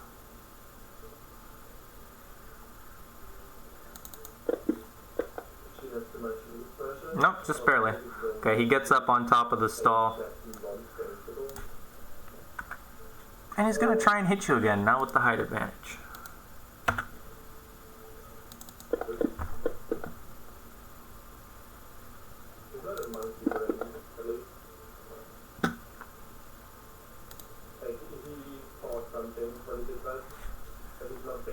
And the goblin in front of you, Auros, is going to provoke from you as he reaches over to pick up one of the legs from the dog's corpse. Okay, meaning... You can attack him. You can roll an attack. Gotcha, okay, sorry. And this will be the same for Slugless as well.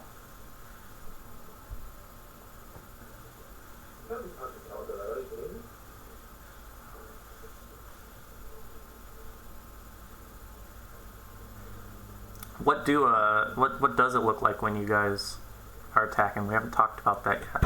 I'm trying to make this a regular thing. It's how it's supposed to be in my games. Trying to swing a halberd at him. Slugless just try to use the tentacles to like smack him and grab him, stuff like that. Okay. That's a start. I said that's a start. Sorry. I think this is the point where the goblin realizes there's like a giant slug monster next to him. and then just like reflexively lashes out at him.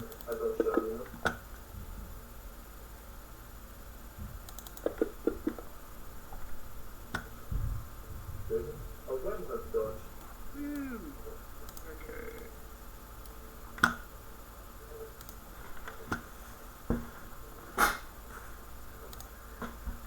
Sorry, just double checking something.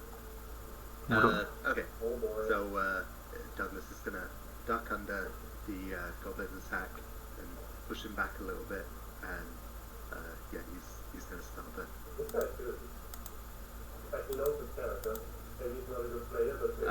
Am I able to pull out my bow while doing a withdraw action, or I can't, can I? Sorry, every time it turns to my turn, it messes with my map. Yeah, I just readjusted that. Oh, okay. It was auto center effect, so it shouldn't happen anymore, and if it does, I'll mess with it on one of our breaks. Oh, it's fine. Alright, so, well, my guy, he drops his staff that he just recently got in his hand and starts walking forward and he's waving his hands around like Doctor Strange and everything. And, asks Senor Alim Kunai. He says that and then he blasts this one that he's targeting with color spray. There's a lot of effects on it, but I'll just roll the attack and see what that does. This guy. Well, that's the save, so it should do its stuff.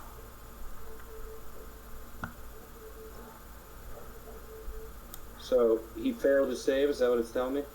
Yes. Needs Okay, 2 hit die or I need less, to- so you can sorry. give him the maximum effect.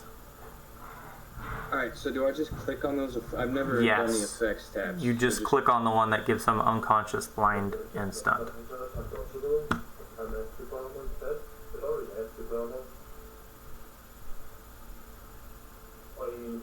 There you go. Yeah. So yeah. Oh, sorry, I forgot to move my guy. Is that gonna mess with anything? What do you mean? I forgot to move him forward. Okay, well, you can just move him forward. Yeah, so he moves forward saying all the magic words, spraying his hands around, and then he throws up some dust in the air. It's 3 different colors. I forget what they are right now, but I think it's like green, brown, yellow, or something like that. Blows on it as he's doing this, and it just blasts this goblin in the face who's on top of the wagon.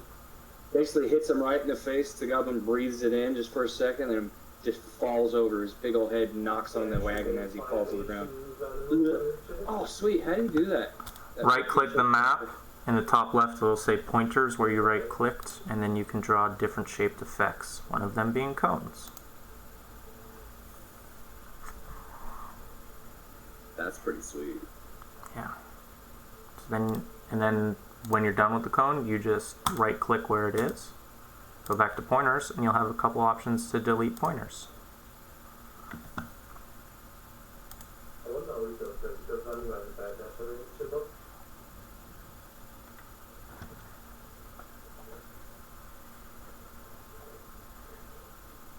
That is super. So can you guys see the cone that I just put on? That's definitely not how you do it, but yes, they can.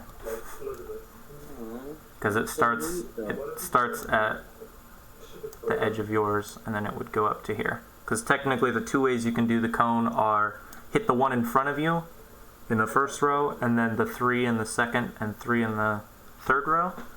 Or with the 15-foot cone, you can also do it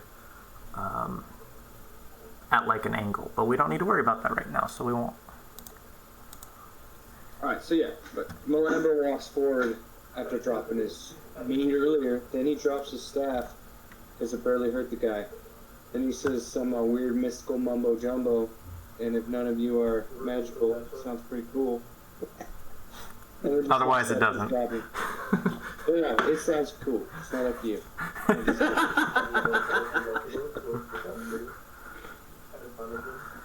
Okay. Are you waiting on me to change my turn? Oh, you already did it. No, you didn't. I'm waiting on that. I was waiting for him to get done. That's fair. Talking. Okay, so Slugless is going to sit there, and after getting hit is a little bit more mad and like lunges forward, swinging the tentacles at it, trying to slam it down into it some. Let's see here. Hey, someone finally hit. Nice. Alright. And then I just click on the damage box, right? Yeah. There it goes. Where is Sluggus? Like, he's Yeah, I not was on just my gonna map. say that. Where's Sluggus He's on the other side of the fucking cart, so you can't see him. Oh, yeah, okay. Line of sight. Okay, and if I remember correctly, you get a free grab off that. Yep. Okay, so you need to. I gave you a weapon specifically for that. It's called Tentacle Mass Grab, so roll that. And you still have Constrict, right? Say again? You still have Constrict? The constrict? No. Oh, you got rid of that? Oh no, yeah, I do still have constrict. Sorry. Yeah. Okay. Apologize. Yeah. I thought I gave you a special effects tab for that. I don't know what happened to it. But I guess we can set that up during a break. No, because it's the same damage, so you can just roll that tentacle mass damage again. Okay.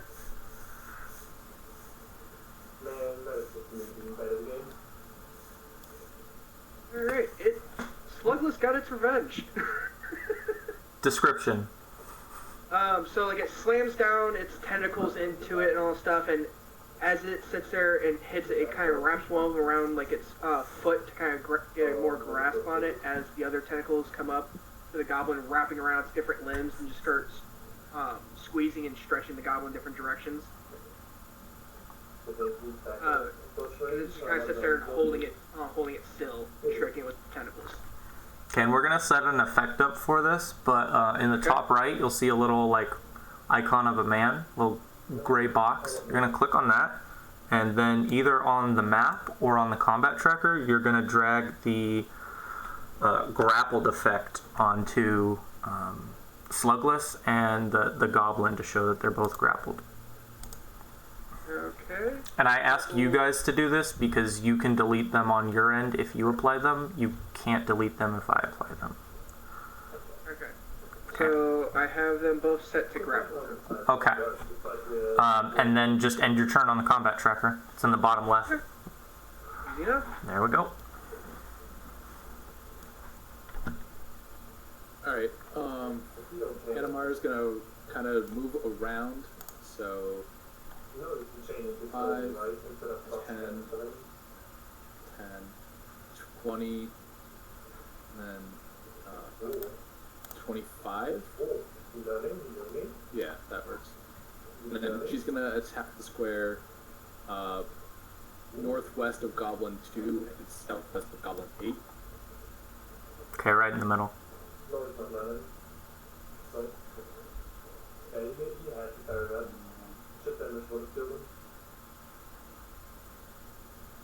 You just roll the attack. There's no penalties here. We're just shooting for the number 5. That's a lot of dice. That was too much. That's you targeting a bunch of... I targeted the goblins thinking if I just roll one to just roll one die, but okay. No, you don't want to have them targeted. We just... Because you're not hitting any of them specifically. You're hitting the ground. We got to establish that you can do that. Wait. Now my point blank shot was mine.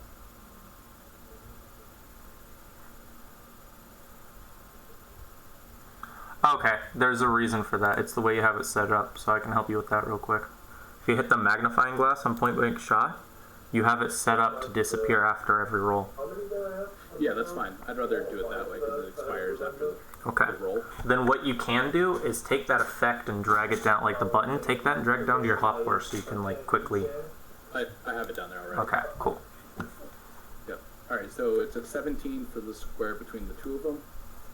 Now, I have splash damage on my hotbar, so I could select the two of them and then just do the damage, and that's when they have to roll their... No, if you do the reflex, there should be a reflex save button to see if they succeed or not. Okay, I think I have that. So. Okay. That's what we need rolled.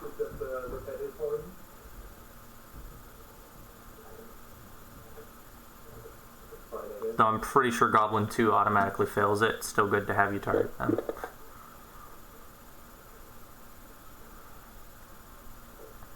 Alright. Is that the right one for that? Or, because they both rolled saves, technically? Yeah. They're both good.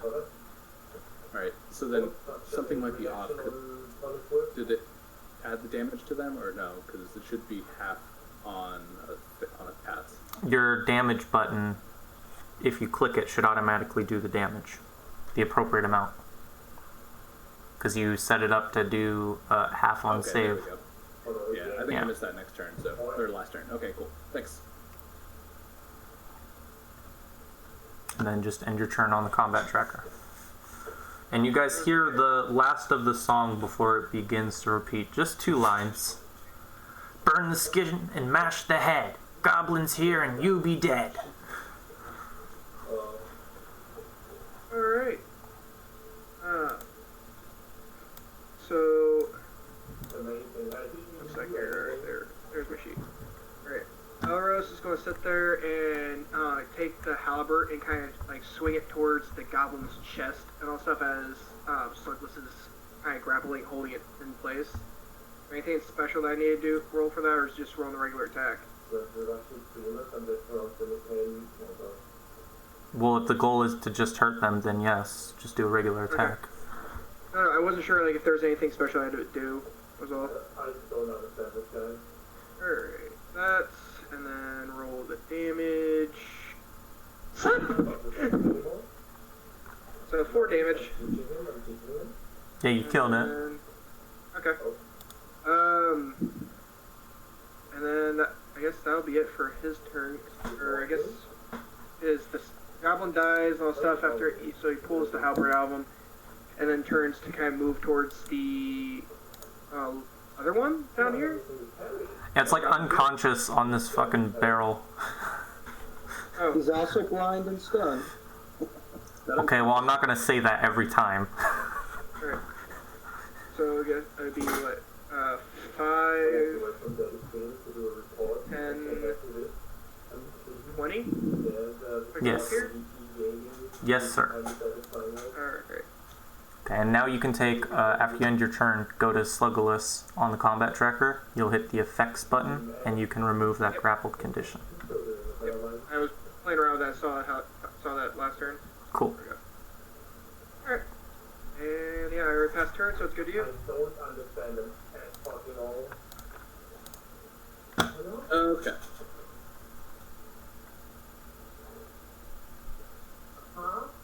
Well, I'm gonna take another move action to reload, and I guess just take a shot. I mean, he's gonna get soft cover, I'm assuming. Yep. Yeah. All right.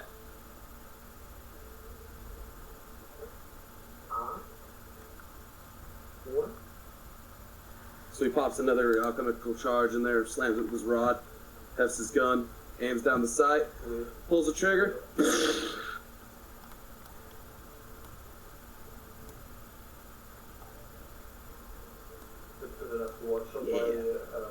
Yeah.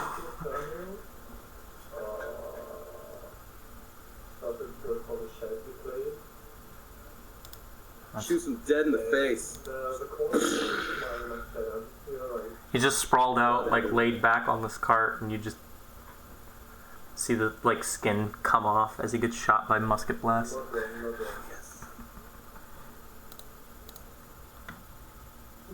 Okay, and as you guys look around,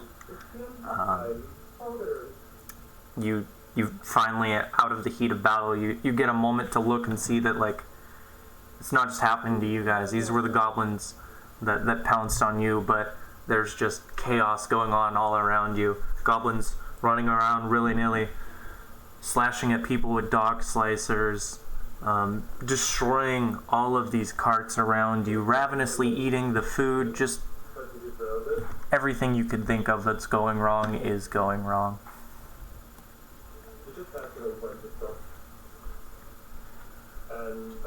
Do we see Cappy's kids or Anna Mara's family? They have all run away. No, there isn't people waiting here. There, everyone is running mostly for their homes.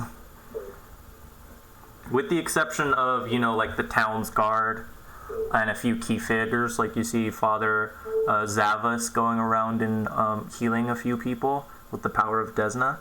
Are we out of combat tracking at the moment? Yeah. Oh. Well, Malamer turns around and goes and picks up his staff off the ground and walks a little bit. Wait, no, I can't. There it is. Walks a little bit further and picks up like the handle part of his mug that he broke when he threw it on the ground. Okay. That's what he's doing so far. Lothar's pouring a powder horn into his thing, loading it the old-fashioned way. I have a quick mechanical question for you.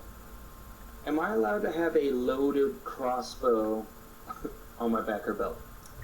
I'm gonna say no. Yeah, that's dangerous. Hey man, hey, I was just asking. Mine's just a bullet, just sitting in. Well, I'm not concerned with safety.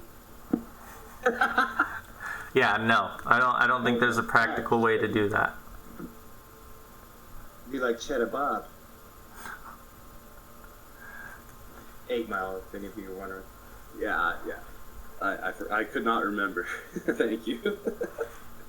All right, so are we seeing like throngs of people running? Is there a group of people fighting? Yeah. Like I said, there are a few people. It's mostly the guards. You mostly just see the guards. You see a few people like Amiko and the sheriff that I talked about earlier. They're both helping fight off some of these goblins, and Father Zavis is going around healing a few of these injured civilians. But pretty much everyone else is running away. They're not fighters. Can we follow the sounds of battle, or are we sticking out of it, or how's that working? This was basically just me trying to give you a few moments to recollect yourselves and let you indulge in the chaos. Melamber walks over to Cappy and is like, "How you doing, buddy? You look hurt. Your health bar's low." Yeah, plastic goblin got me a couple of times. Do you need a potion, or I'll run over to Father. Check with the father. Yeah. Yeah, good idea. If you could grab him, that'd be a great idea. Father Dantus! And then he starts moving towards him, screaming, "Medic!" You guys see a bunch of goblins start coming from the southeast. You hear a ballad being sung in, I don't know, Goblinese. I know it's just called Goblin, but it always feels weird when it's I speak it very well. Yeah, it's that song you were hearing earlier, but this person actually sounds like they have the chords for it. It's a feminine goblin voice that's singing it now, and it sounds somehow even worse.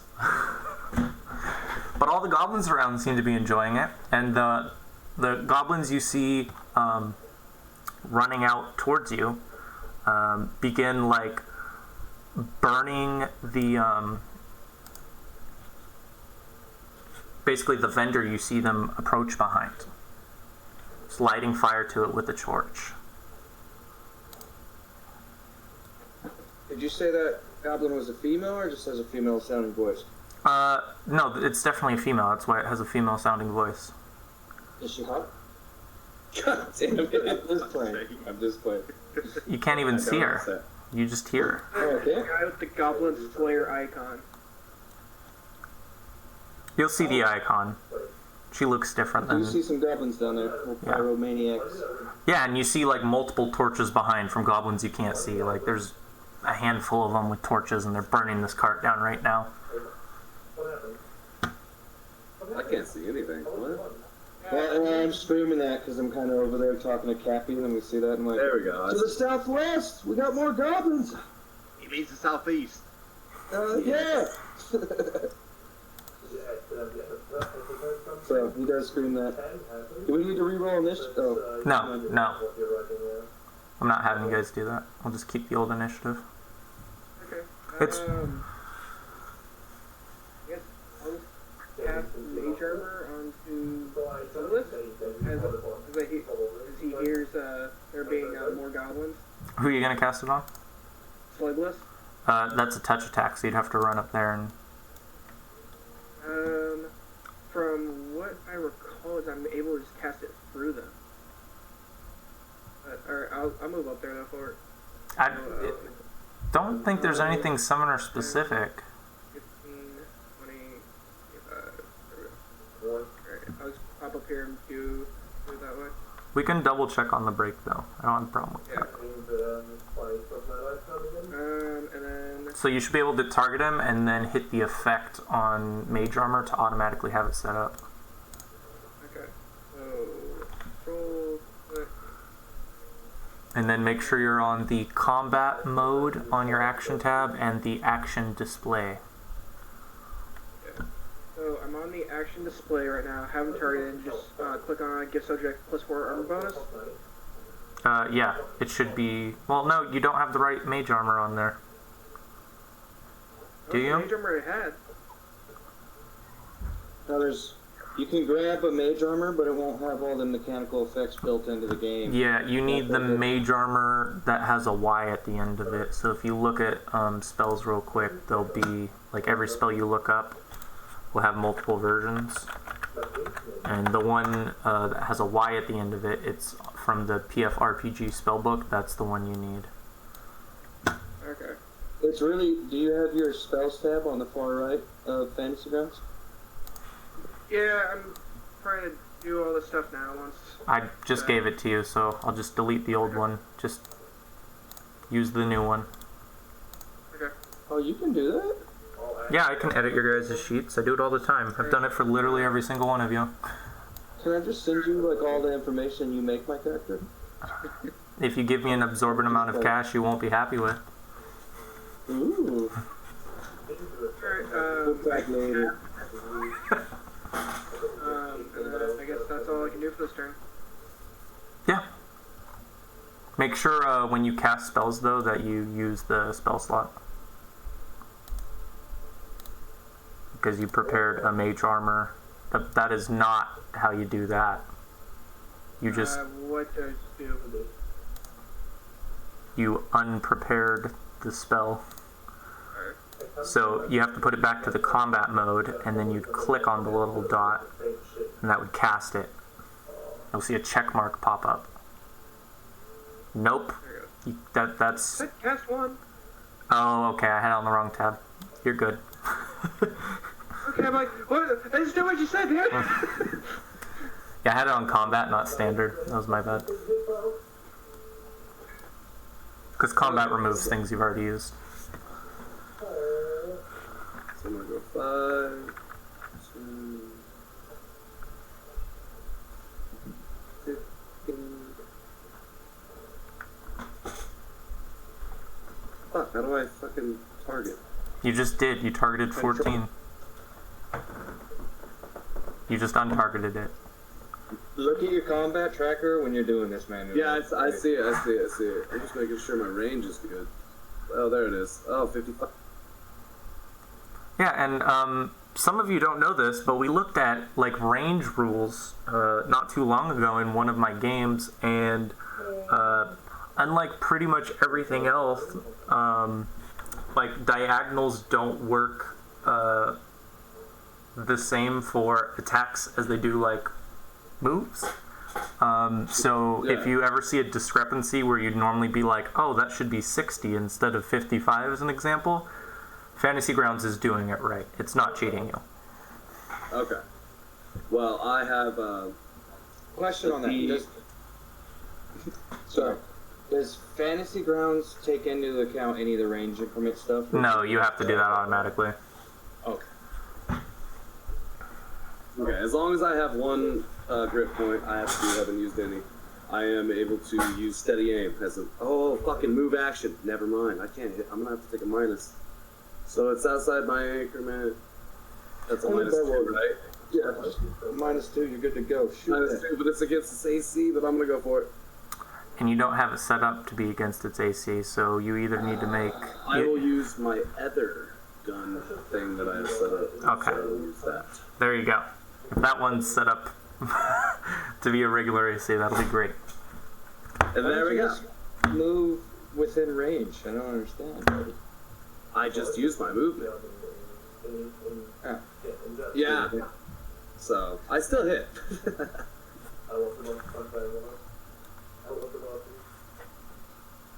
So I move forward and I just pull up my thing, pop him right in the shoulder.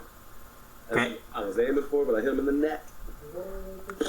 He falls forward, and the torch he was using to light the stand on fire falls onto him, and the body just combusts.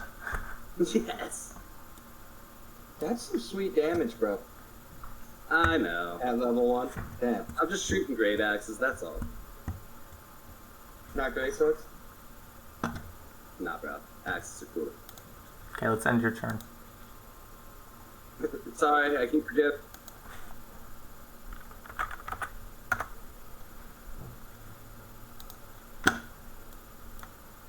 Okay, and one of those little rascals comes up from behind this now lit on fire merchant stand and starts to burn down this tent.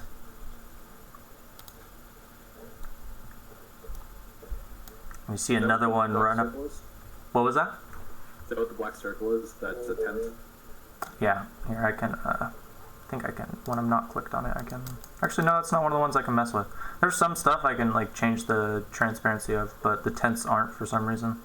Some of the stands are, like I can make it so you can see through the one you were fighting around earlier, or like yeah, that's how you do it with the cart. Or like the little with podium. The stadium. Yeah. Do some more, this is fun. You see this goblin run up to you with a burning stick, Lothar. Lothar.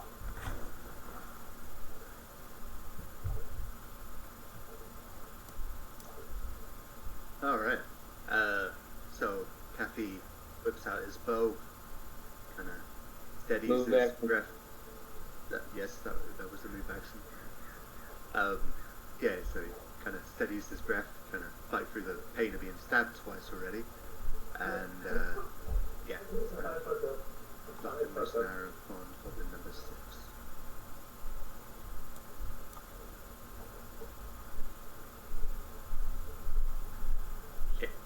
I'm gonna make you re-roll that anyways. I think he has partial cover because the little stand in front of him. Oh, right, yeah. So that'd be -2. Yeah.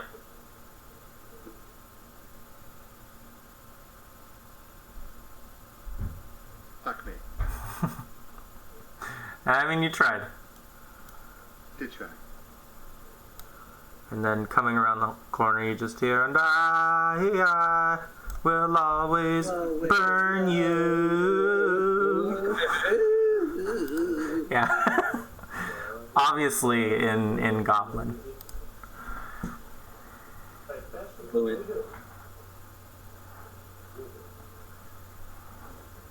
I think that's a hot one, Malamber, don't you think?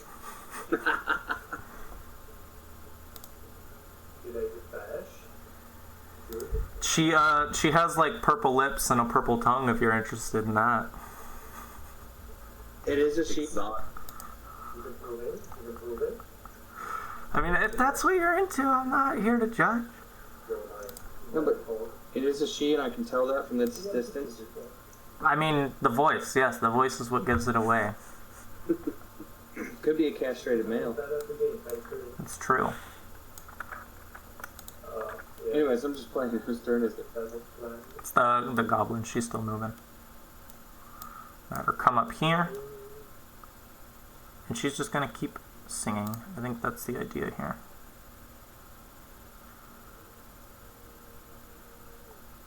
Okay. And then I need to target all of you guys.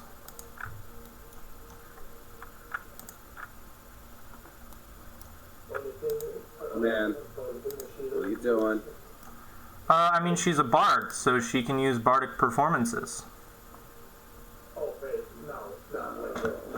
Yeah. I don't know if any of you are familiar with those, but she's going to try and use the bardic performance Fascinate, which I guess you guys can't see. Why? What's wrong with Fascinate? The rules are so weird. I mean, there's literally a dude standing in front of me, threatening me. I don't even know if I can be fascinated.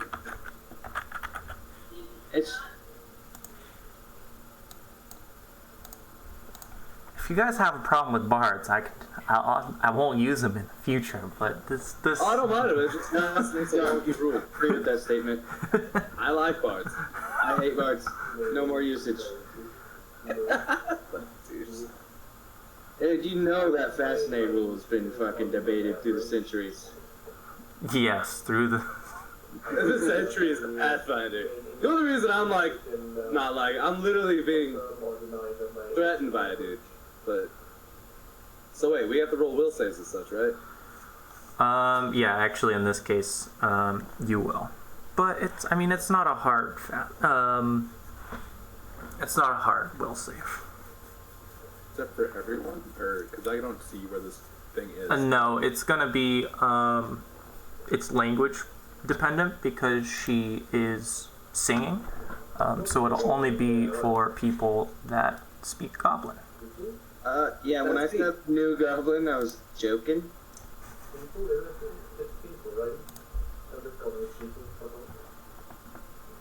And this is an interesting way out of character to find out who speaks Goblin. Which is everyone but Alros. Looks like you speak Goblin very well. See that natty 20? I'm a tweener. I got a 14. I'm in the tweens. Okay, that's not bad. That means the only one who is fascinated is Lothar. Damn it! I'm threatened by this dude.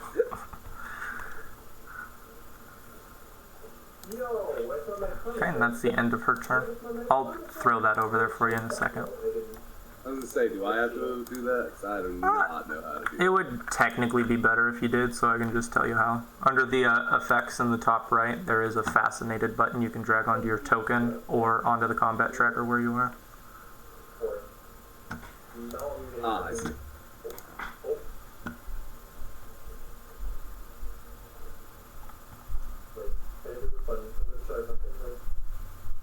When I move it to the combat tracker, does it affect all my saves and such? Or wait, Yeah, it'll automatically do I it. can't do anything, huh? Yeah. I'm just staring dumbly at this hot, sexy piece of goblin ass. I've deduced that it's not sexy. I disagree. She's so beautiful. Do you hear the words? And actually, this won't make you guys feel any better, I don't think, but it's not actually a will save. It's based on her bardic performance.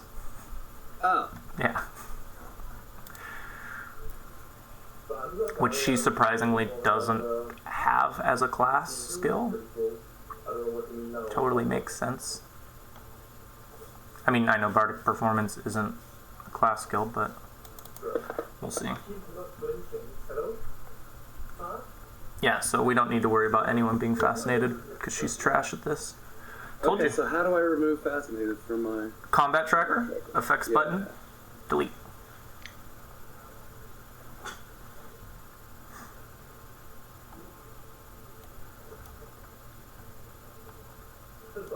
She's definitely singing to this deep, dark place inside your heart, though, Lothar. I love it. Yeah, and no. It definitely should work in combat, but that's up to you.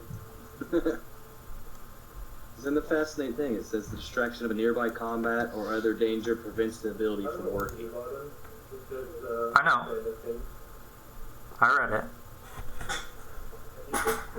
So I'm not getting how to delete it. Sorry. I can't delete it. Combat tracker. Go to your character. Combat tracker. Yeah, combat tracker. There's an effects button next to your character on the combat tracker. On the little banner you have.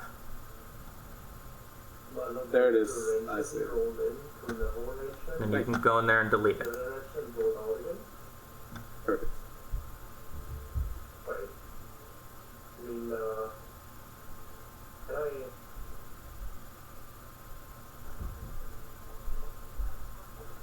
Oh my god, it's my turn.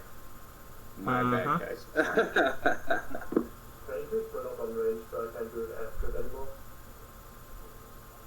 And by the way, it's still doing that thing where when it hits my turn, it focuses me out of the map. Not really a big deal, just letting you know. I have it turned off, so you might just have to rejoin the game. Alright, well, I mean, it's not a big deal to zoom back in. The Lammer's gonna walk up next to his buddy Lothar and start saying some mystical mumbo jumbo. Askaran and Saltheran Sos Kali Jolaran. And he grabs his boomstick, as he calls it.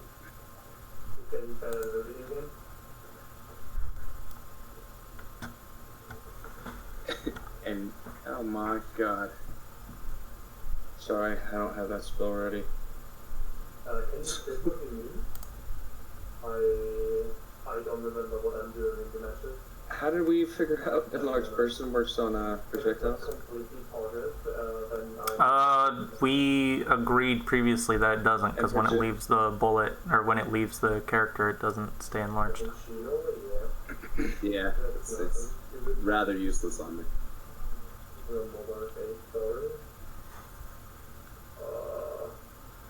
Sadly, I have no idea what she was doing. It's only something that is normal for me, so I don't remember. So what's happening then, now that we have this information? Well, I am going to 5, 10, 15, 20, 25, 30. Cast sleep on target up.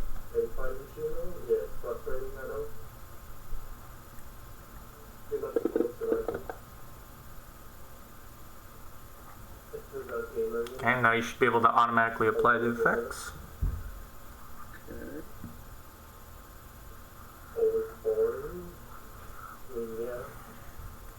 Let's see if it does it properly.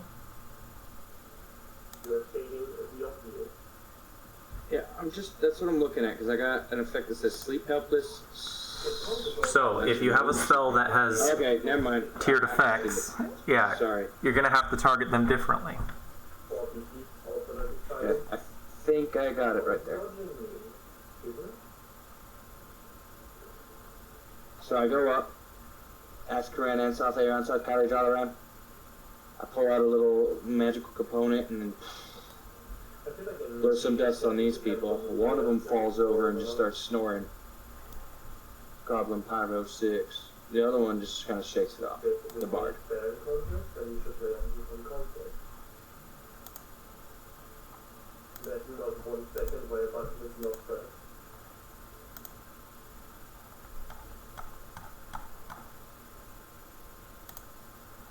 And then? That's a good question. And then I go to my combat tracker and hit this button. Yay! I'm a big boy. Alright. One's back here. Why is this not... Gotta use complete sentences so others can help.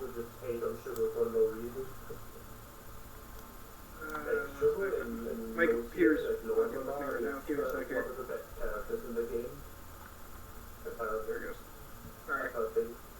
Okay, there it goes. Now I can move things. Okay. Alright, Slugless is just going to... I can move the map. 5, 15, 20, and that's all he can do. You can move multiple times. Oh yeah, shit, I forgot about that. 15, 20, 5,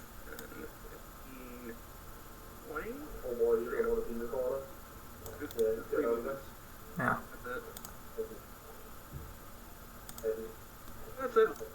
Alright, Emmar's gonna run over to the stairs, so 5, 10, 15, 20, 25, 30, and then 5, 10, 15,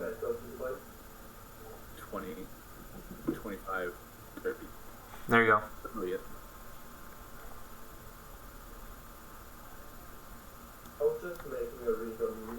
Okay, this goblin... This is the dead one. I didn't delete him earlier. We can ignore him. That's the one that's on fire right now. Oh boy, that is unlucky. So it's my go? Okay. Yeah. Okay.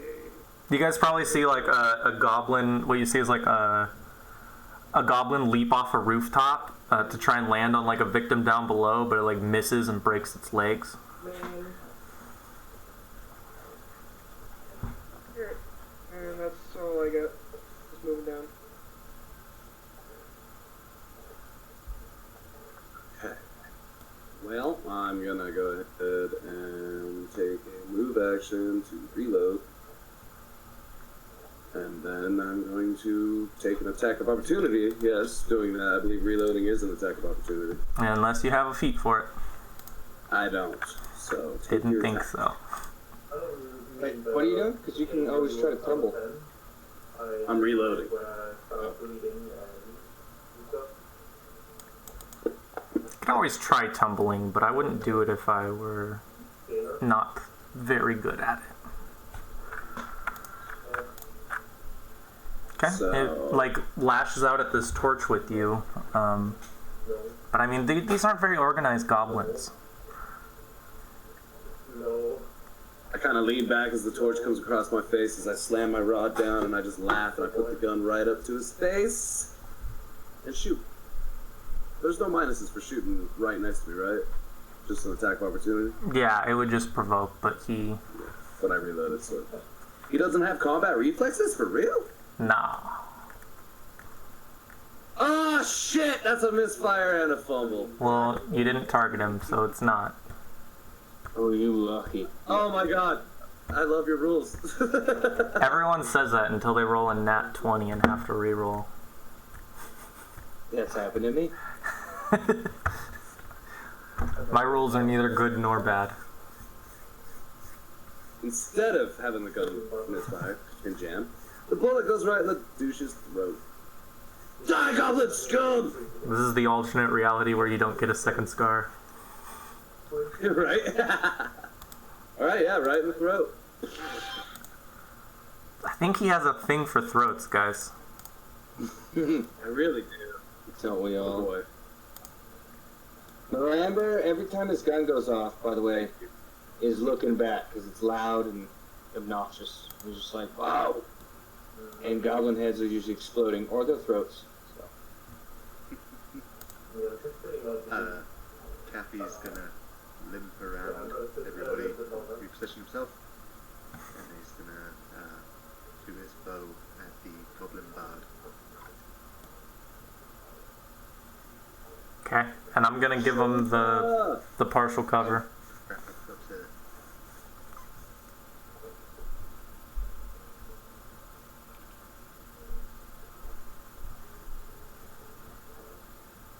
fuck me.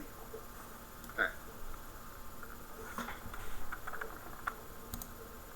And the bard is now going to target our good friend Mill. No. Who, if I remember correctly, does speak Goblin, Yes. which is good to know. I mean, Kraya. Yeah, yeah, whatever Goblin sounds like. Okay. It sounds just like that. Kraya. It means yes. Yeah, I'm sure it does. And she starts chanting and using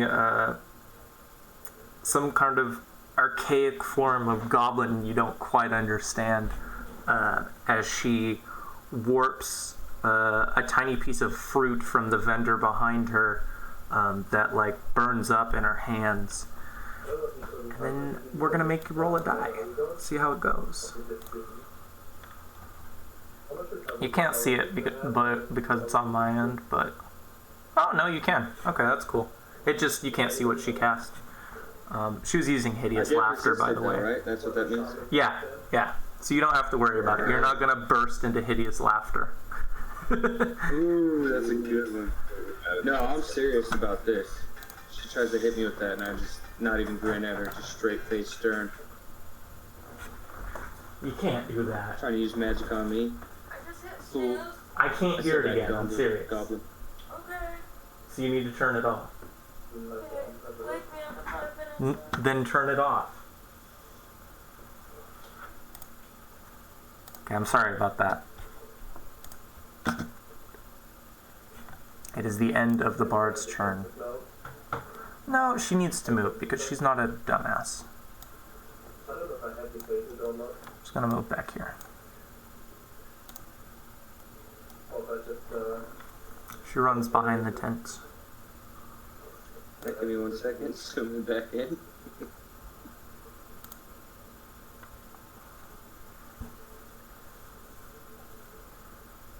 You hear her singing. She's still continuing her performance. I thought you were going to say she has some hideous laughter as she runs away. No. I mean, probably there's like cackling going on, but she's mostly focused on her singing.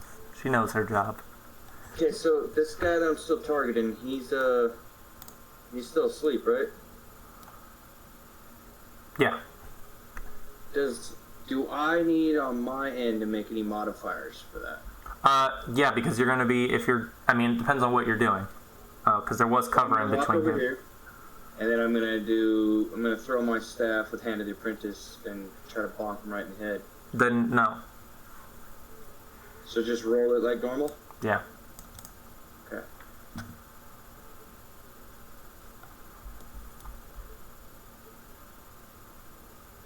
oh no. What's death affects me? That's not on your end. That's stuff he's dealing with. What about this guy? Oh, that's all my sleep effects on him, huh? Yeah. Alright, one second. And you'll see it'll say different numbers depending on how the creatures are built. And the effects. Like in this case, he's helpless, so it's stripping away everything. Ooh, disabled. That means he's at 0. Something like it. That does. So, does that quarter... Oh, yeah. So, I walk around the thing. I don't see the chick that just tried to cast a spell on me, but I kind of look at, like, her direction. Because I'm like, oh, this little goblin's a magic user. I'm going to have to deal with her. And then he walks around kind of slow, or around the wagon, sees the Seeping Goblin on the ground, and just throws his staff in the air, and it hits the goblin on the ground right in the forehead, and then bounces right back to my hand.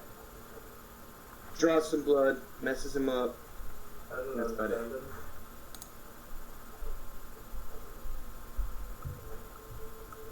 Alrighty.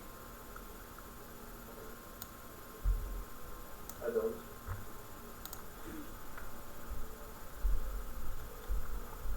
20, 10, 15, 20. We'll move Slugless here. That's probably all he can do for this turn. Where'd you move from? Next to Alos. Well, that doesn't... There's a lot of places next to Alaros. From here, straight down, and then over one. Doing the movement twice. So you can move up to here if you want. Okay. Because that would be 40. Okay. Okay, then just end your turn.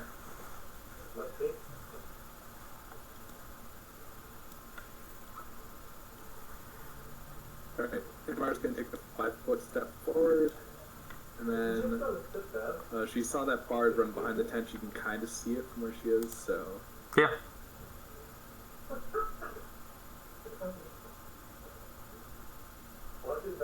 it's 30 feet from there and 25 to there.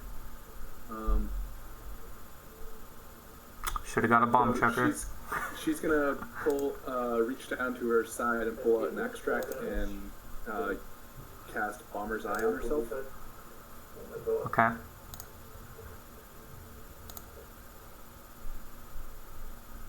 Okay, so that'll be next turn that she puts that, I guess. Yep.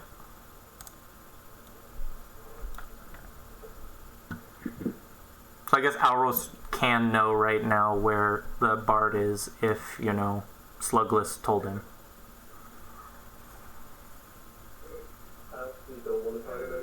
20, 30, and let's move him over to here you move past this square, you will provoke. So she'll like. Okay.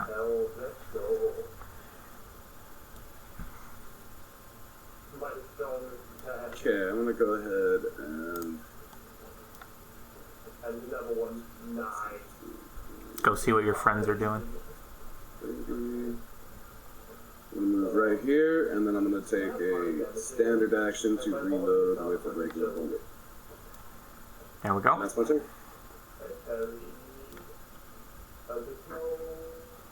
I've seen better. I mean, I've killed most of the dudes, but hey. Well, good routine. Don't talk shit. Don't shit on my parade, bro. Parade sucks.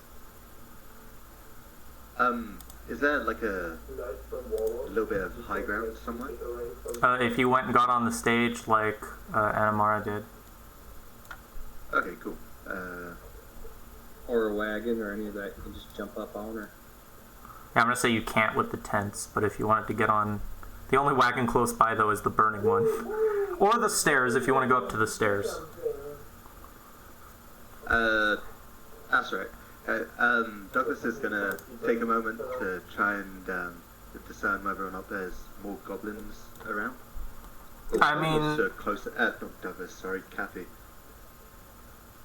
There are other goblins, but these are the ones that like are of an immediate threat.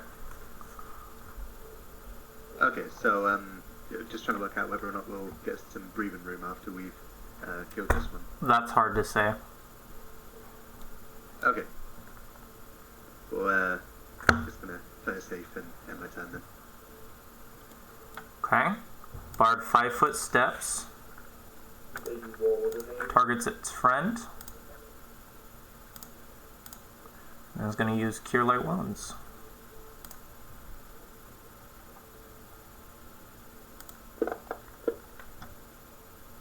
Hey, there we go. That's what his friend was waiting with this held action for. Well, delayed. Whatever. And Milamber's like, Lothar! The chick can heal people! Take her down! In the midst of battle, obviously, and everything. I don't like the way they do this. It's...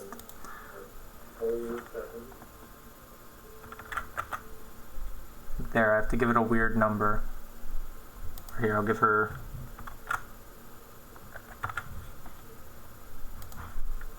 There. You have to like, if you want, with the delayed actions, like if you want to adjust someone's initiative and it's not just the number below, you have to like give the higher one like a 0.1 or something like that. Okay, so the Goblin Pyro that was unconscious was awoken by Mill's attack, held his action, like delayed, so he didn't have a trigger or anything like that, and got healed by its friend, the Bard. What a nice lady. She ends her turn. He's gonna stand up and pick his stuff up and end his turn. He seems like really surprised, like really shocked, not even surprised, like he's in a state of shock right now after everything that just happened. Last thing he saw, there was a bunch of goblins around burning shit. A few of you approached, then he went unconscious and woke up, and most of his friends are dead, and now everyone's way closer. I know it's my turn. I zoomed in. Somehow I lost my character sheet. I'm trying to bring it back up. You probably threw it off to a side. Yeah, I think that is where I did. Just don't know where it's at.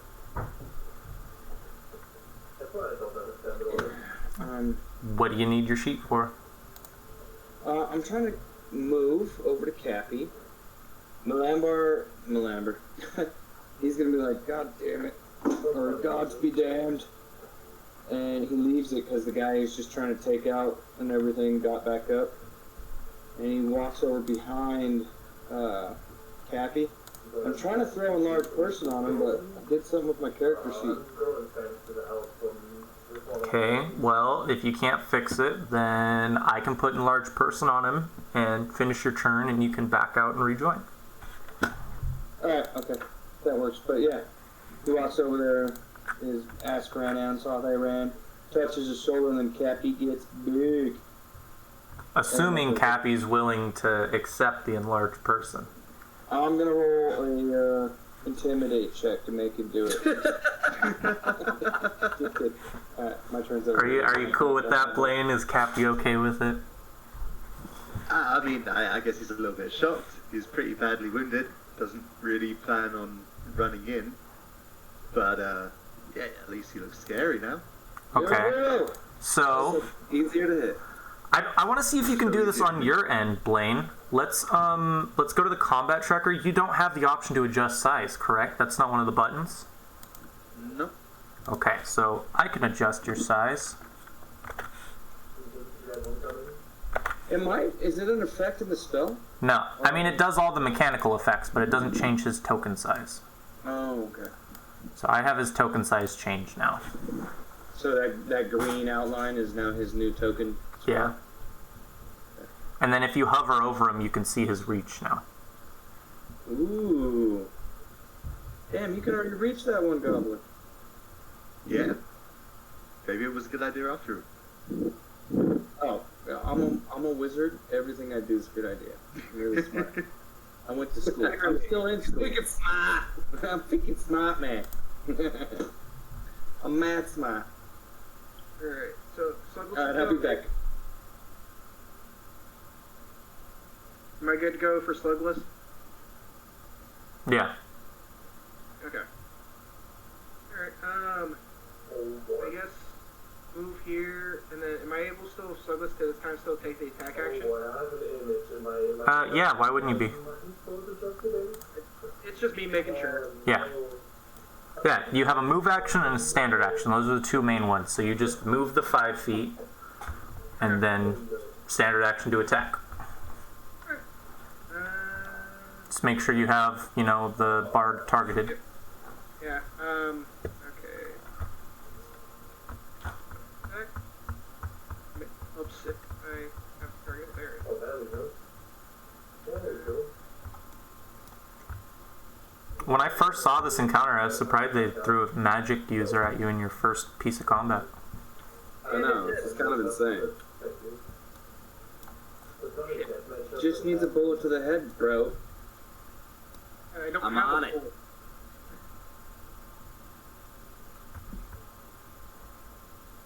Okay, with a glint in her eye, Animara grabs another bomb off her. Oh, never mind. Do what you're bomb doing. off her, or a vial out of her pocket, throws it together, and is gonna toss this at the bard this time. So Okay, you're gonna have to fire through her friend, so that's a -4. fire through a friend. Yeah, the pyro standing in front of her? Oh, okay. I thought you meant like an ally of me. I was like, what friend is in there? No. So, okay. No, it's firing through any creature. You get the -4 unless you have improved precise shot. Yeah. Okay. Actually, yeah. I'll just go after The pyro, who may or may not have fire resistance.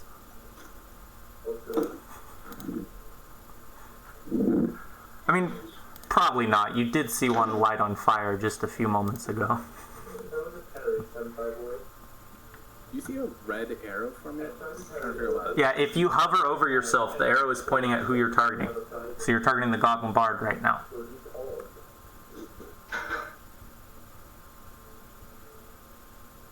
So you need to untarget the Goblin Bard to do the attack, or it's going to roll twice. There you go. And I want to throw something out. You can make this roll while I'm saying this. But when you miss with ranged weapons, the D8 you roll to see where it lands is supposed to be based on the direction you threw it from, but that makes things needlessly complicated. So I always just do it that one is directly north, and then every other number is just clockwise. Okay, sounds good. Alright. So I gave myself a +1 because I don't have the right Bomber's Eye in my spell book. You need another +1 from high ground. So it'll be a total of a -2. No, you're not hitting the bard anymore, so just the +2. Yeah, so +2. That should be it. And point blank. Which is automatically in there. Yep. I was just setting it up on myself. Okay. Alright. Next one, add cheese toast with onion bacon. Also chilling but in water my soup. Best way to spend. Okay, so let's do the damage for that guy first.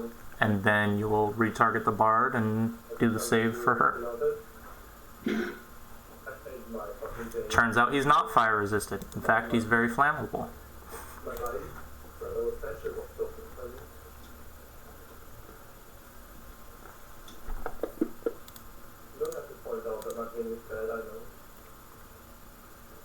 That should have just been, oh no, it rolled it right. Okay. Oh, no, wasn't that an attack? I had a splash attack, but I don't know why it rolled a 20 for me. But it should have, yeah, you did the save in the past. Well, the bard did the save. Yeah, I somehow, oh, I might have hit the wrong roll button on my special effects, but okay. It's fine, you did the save. I think you just might have clicked something, or maybe there's an added part you need to remove. The save worked, damage applied properly. We can move on and you can double check that.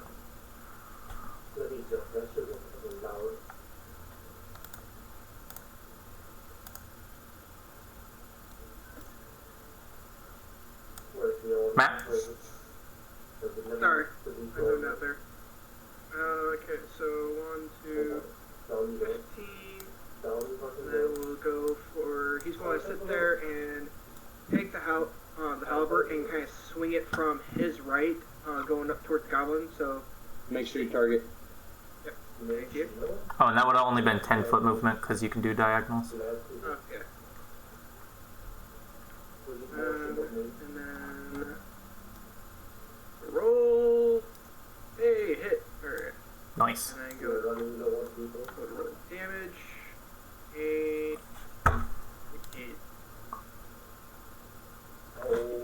he sits there and like slams the halberd into the side of the bard's head, swinging it. Lop. Head falls off. Tongue out. Hey, that be for the fucking dogs.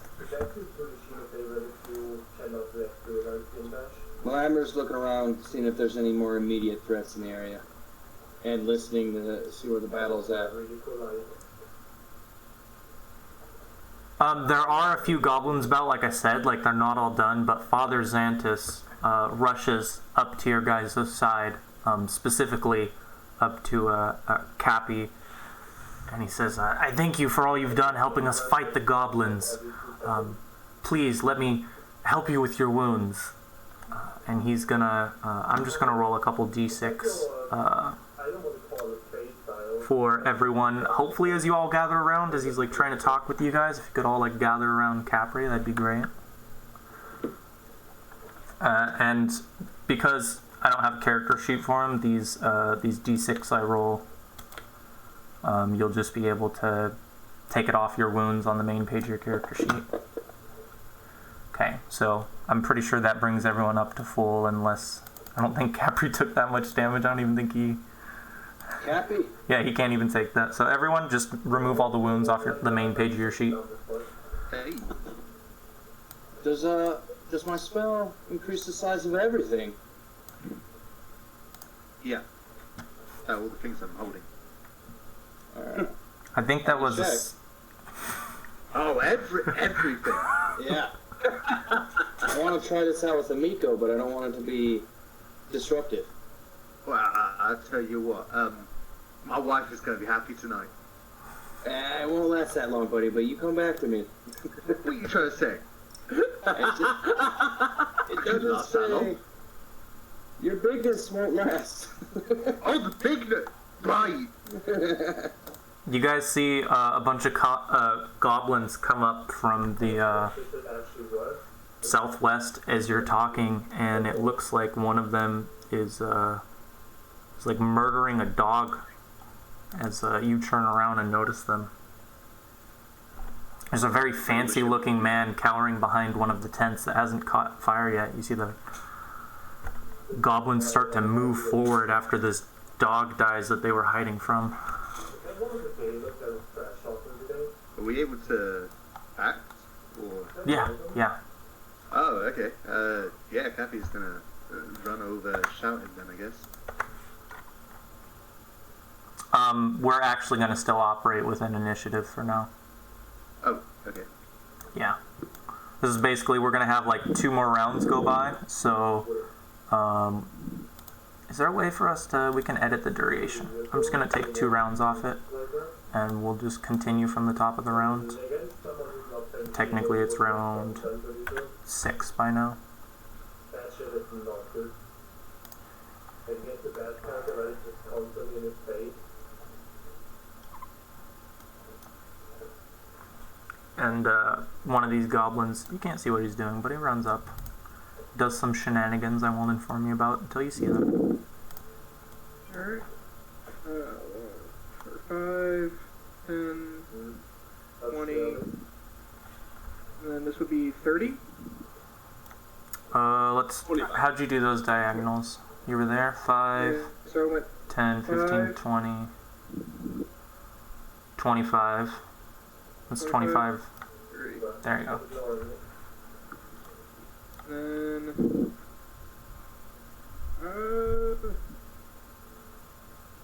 sorry, I'm thinking where I want to take this.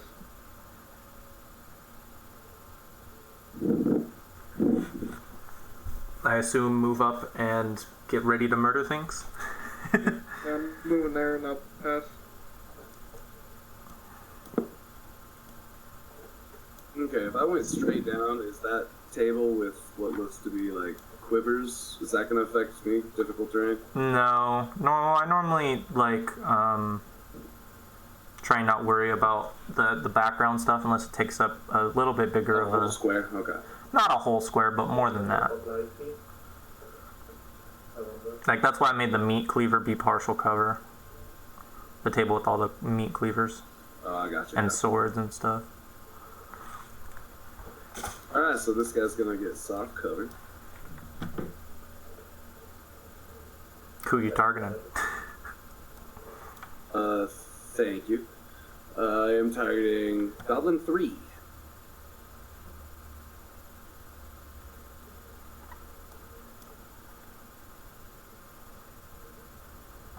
Okay, I see more, and I'm gonna target the Goblin Dog.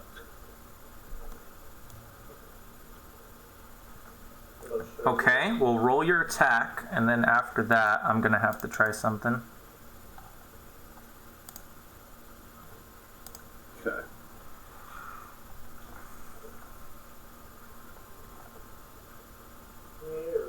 Whew, that was so close to a 1. Okay. This guy no, you're not rolling damage. Sorry. Because it might not apply. This guy has mounted combat, so he can attempt to avoid that. In this case, he does. Because that goblin dog is being rid by the goblin I described killing the hunting dog.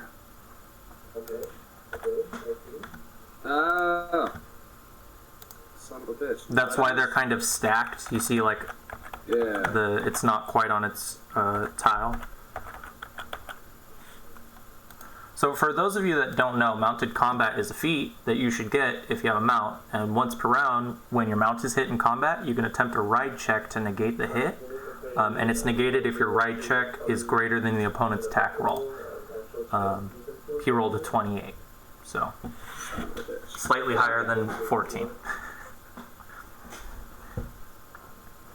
Oh, well, that's my turn.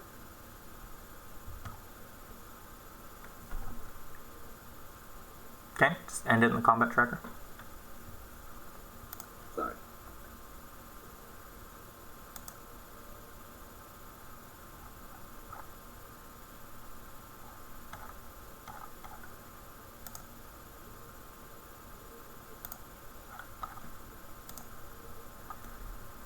my god, now you guys are being mean to the goblins. Like cussing at him and stuff, or kicking the bodies? No, like Alros just charging with the halberd. And they're not going to take too kindly to that, surprisingly. It's going to try and slice at you with the dog slicer. Unfortunately, though, it's very hard to move from this cowering stance to bring up your dog slicer to slice someone bigger than you. So he just blindly does it, not even looking until after the slice has gone through, and he's just swung at the air in front of you like a maniac. And then, fearing for his life from this old man with the halberd, he's gonna back up 5 feet. End his turn.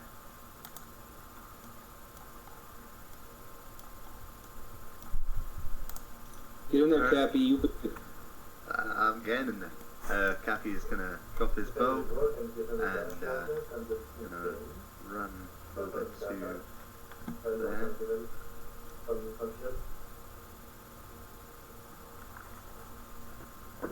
That wasn't very much of a run. No. So when you're calculating movement, just pay attention to one of your squares, as long as you can fit. Yeah. 1, 2.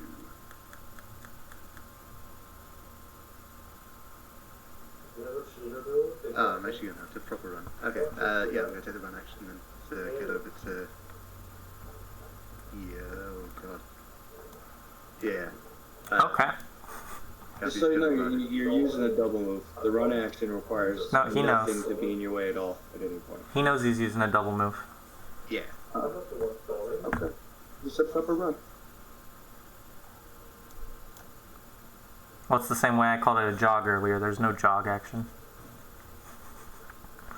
Yeah, right. There is a run action, though. That's true. Oh, it's my turn. Woohoo!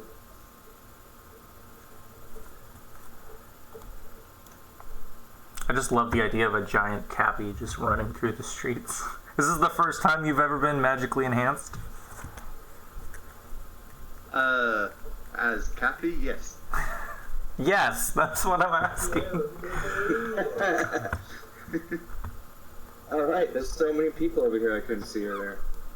Yeah, big commotion. Malamber just kind of hustles forward.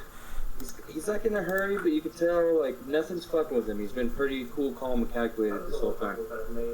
He walks up to this spot, gets around the corner, and then you can he sees everybody, and he just lets his quarterstaff drop to the ground, and then reaches into one of his little pouches and pulls out a scroll, opens it up wide, and then his turn's over.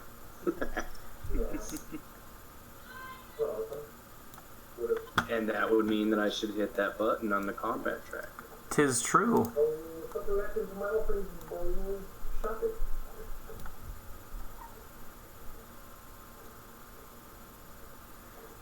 Okay, now this goblin has a decision. I'll tell you right now, he's not going to choose to go fight the giant. He's going to run at the cowering nobleman.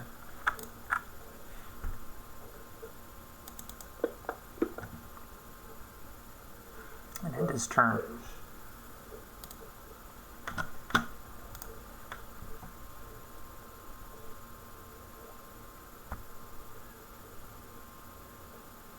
Sorry. Alright. Let's see here. It's gonna be...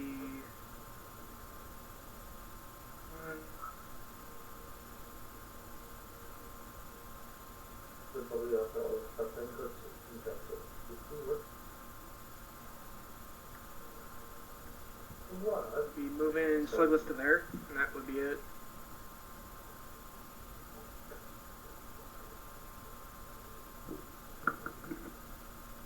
To hop down from this stage, how much would it cost?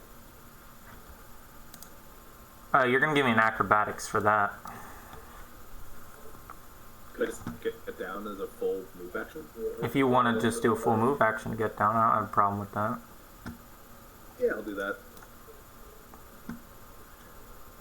5.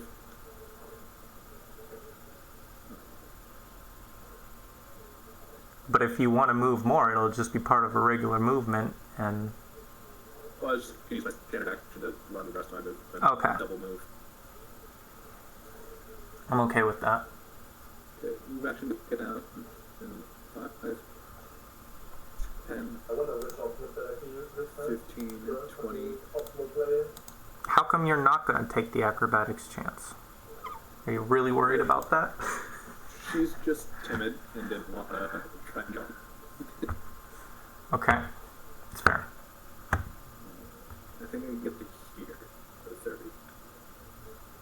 And that'll be my turn. Okay.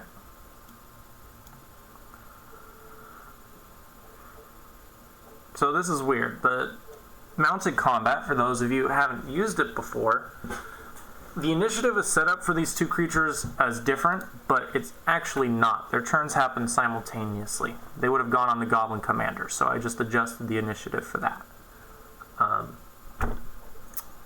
And you're going to see in some ways why that's funky. One, immediate provoke. Cappy, you can hit either the Goblin Dog or the Goblin Commander on its back. Okay. I guess Cappy will go for the Goblin Commander. Okay? Sorry, which one's that? Sorry, I'll get him properly. The one under the dog, yeah? Yes, they're stacked. Okay, there we go. Ah, shit. I need to set up the enlarged dagger. Sorry, do you mind coming back to me? Yeah, I guess we can. I'm not opposed to that.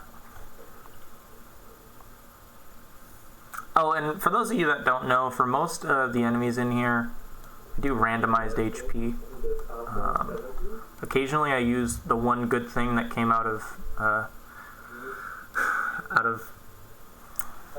3rd edition D&D, which is the minion system, where they have the exact same stat block as a regular monster of their type, but they only have 1 HP. And then normally I just have important characters have, regular HP. So you'll see a pretty wide spread that might not make sense if you just eyeball it. But I just tried to make as much sense of it as I can. D&D is gross. Icky! Is a enlarged dagger 1d6 damage? It should just be the next dice set up, so yes. Cool, okay. In that case, yeah, I think I'm set up now. Okay. Hit the commando. Wow. Or don't.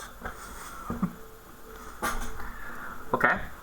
And I'm going to be moving them one token at a time, because that's the way you do it in this thing. But Goblin Dog runs off over here.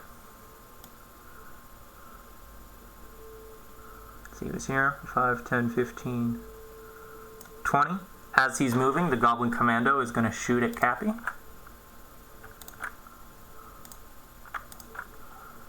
Get a -4 from firing at horseback, since he's only doing one move action. If he was doing a double move, he would get -8. Oh shit. Yeah. Firing while being mounted is actually pretty hard. Exactly. Hey. And then the Goblin Dog is going to attack Aldern, the little nobleman who's hiding. He's going to hit. In there! Dude, did that actually work? That actually worked. Ew, gross. Okay. If you guys want to give me a knowledge nature check for the Goblin Dog, I could give you some information about it, like anyone who has that, now that you've all seen it.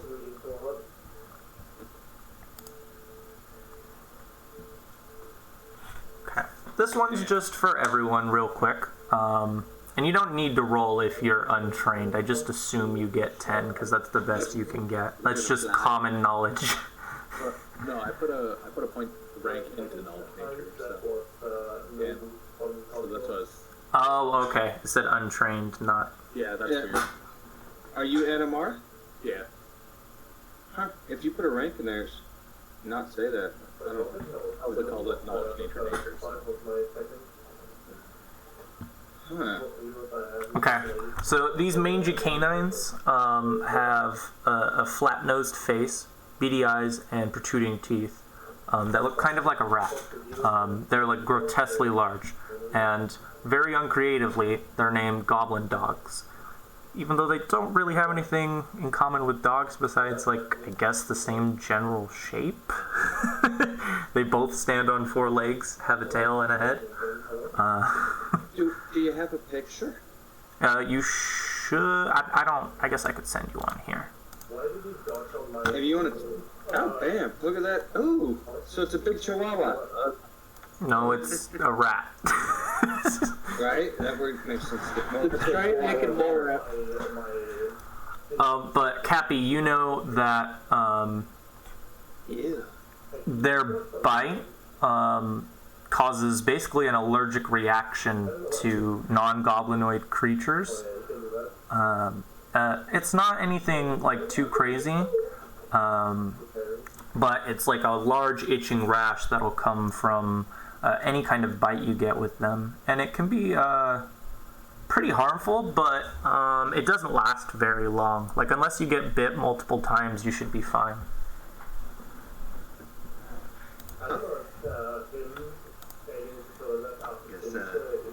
Happy you call out. Hey, I know it goes without saying, but try not to get bit by them dogs. And this nobleman Why, Cappy? Why? starts running off.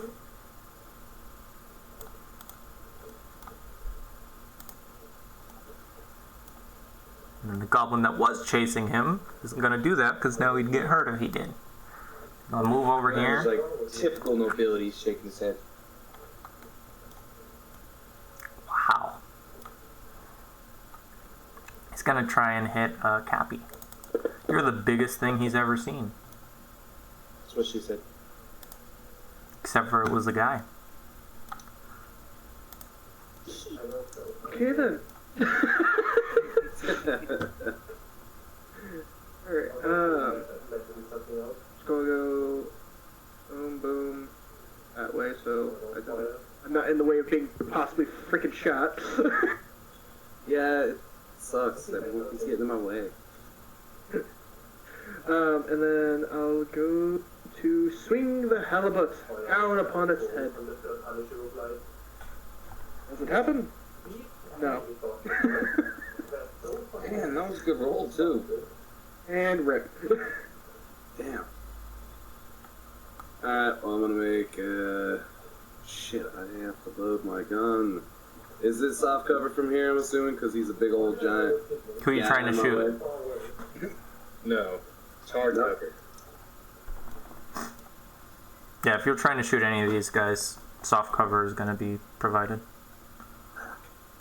I can handle it. It's just touch AC. So I'm going to use move action real quick to load a alchemical cartridge. I pop it in. Pull it up. Die, scum! Goddamn goblins! -4, I almost got. So you do. I forgot to start this too. Fucked up. Alright, here we go.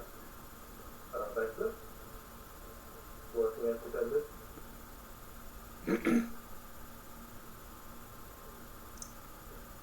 Man! That didn't have the -4 on it. Oh, it didn't. You're right. Let's do it right this time. I got it. I'm so dumb. Oh. There you go. I missed. I don't even see the -4 on that. Oh, never mind. I did. Oh, that's there. It's there. I'm so dumb. You're keeping track of your ammo, right? That would have been a fucking crazy. Travis, you're keeping track of your ammo? Yes, I have Okay. shot 1, 2, 3, 4, 5, 6, 7 shots. 4 alchemical, 3 regular. Okay, this goblin is going to back What up is that? and try and hit the slug in front of it. Oh god. As it's trying to stumble away, it just slashes wildly. Goblins are stupid. Goblin provoke from Eros. Ooh! That's a 5-foot step. Yeah. 5 steps. I just, flavored it as stumbling away. Right. Oh, flavor stumble. Yeah, flavor stumble.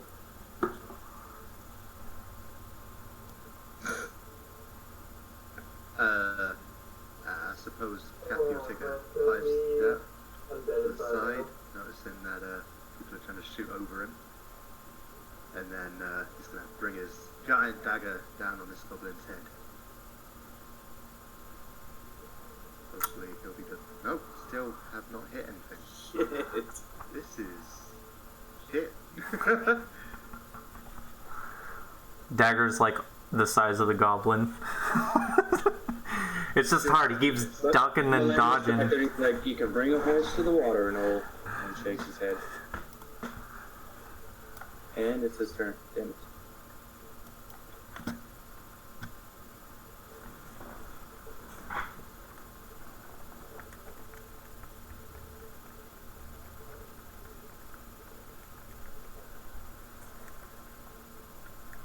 Just keep running.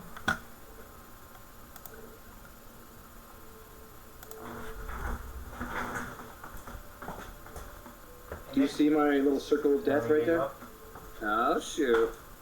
Now, is I the waited a little dog bit in there longer. as well? I don't know where the dog's at. Yeah, I can't see the dog anymore at all. So, No doggy? You can, Alright. there's a dog, you just can't see it. Well, I need to be able to target him for what I'm about to do. Where are you doing what you're about to do? What are you doing? Well, so that scroll that you pulled out earlier? Sleep scroll. So Okay. I'm trying to hit everybody with it. Okay, that's still like an area effect. Yeah. Okay. I gotta individually target everybody, right? Yes. Okay, so, I'll start targeting these fools, but I don't know where the doggy went. It's within a 10-foot radius, so you need to put down a 10-foot radius, and then I'll tell you. Do you not see my thing? Or did I do it wrong? It says it's a 10-foot circle radius. Okay, the dog's not there. It ran around the tent chasing the nobleman. Can I get like a GM approval to just hit everything? No. Alright, I hit these 3 guys. Which one was it? Oh, Ass Tinurax, Sinuralin, Konai. And then, and he's saying that as he walks forward, calm as hell. I know you've all seen Doctor Strange do his magical shit. And then here we go.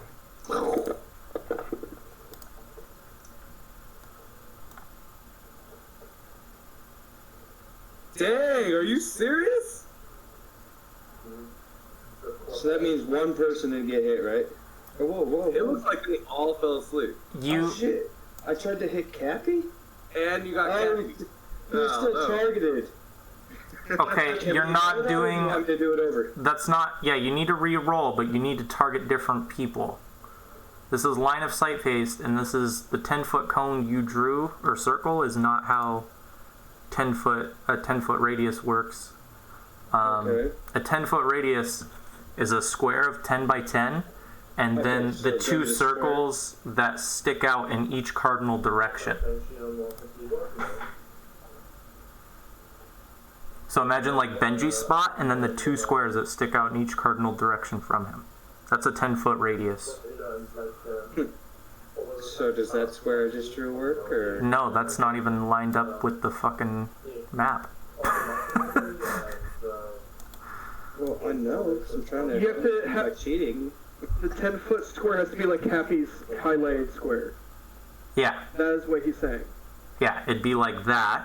And then, so if you want to target Goblin 12, you could do, Alright, I know.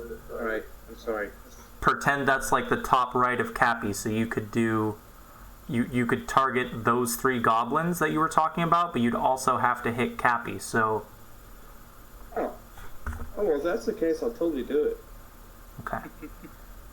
Unless, I think the range is much farther than you're giving it credit for, if I remember correctly. Oh, no, my range is good. It's my burst radius. Yeah, so let's just pretend this square was set up properly.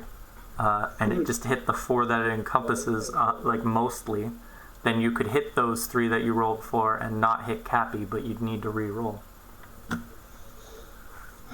Okay, I gotta, so basically untarget Cappy and do it over? Yes. Okay, one sec, sorry. That's all within line of sight. It's all good. You know what you're doing. And they now all 3 proceed to succeed. Don't say that. Bringing bad juju to the table. So untarget Cappy, all I should have to do is just hold control and hit him, right? Before I don't want to mess anything up. Yes, you should just control click Cappy and you'll be good. Boom. Alright. Max range.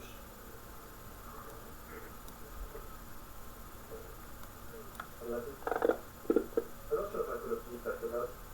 Oh man. Oh, Okay. that sucks, dude. And then you should be able to apply it. And I think if you hit the apply, it will just automatically do it to the one that failed. I think you fucked it up again. You should reroll.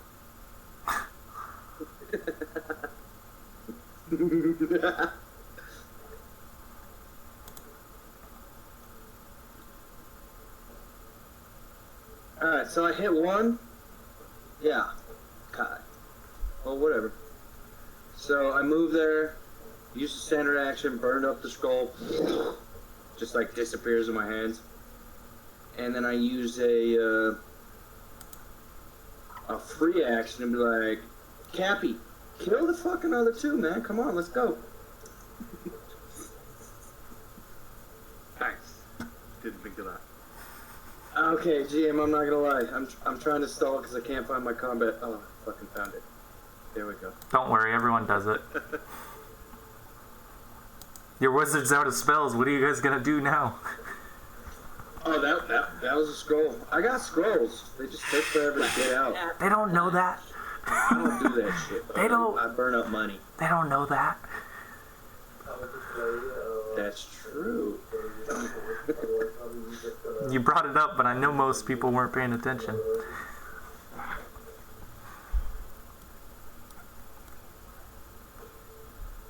Okay, now this goblin is gonna run up here.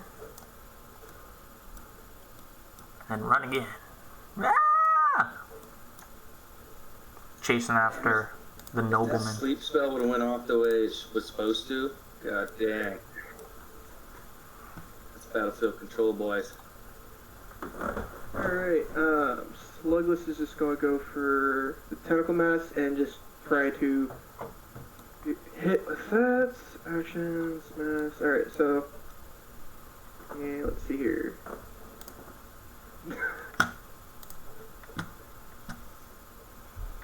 Okay. Hey. What?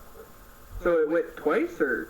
So you got a crit threat, and then it rolls again to see if it confirms. If it confirms, you do whatever bonus damage your weapon says, in your case double, but yours didn't confirm, so it just treats it as a regular hit. Oh, that's... Cool. Okay. But either way... Do you know what a critical hit is in this game, or no? No. Ah, yeah.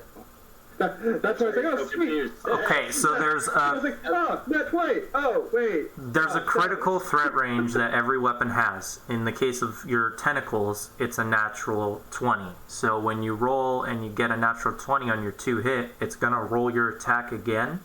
And if it confirms that hit, if it hits their AC again, no matter what the number, then you get to do bonus damage, which for your weapon is double damage.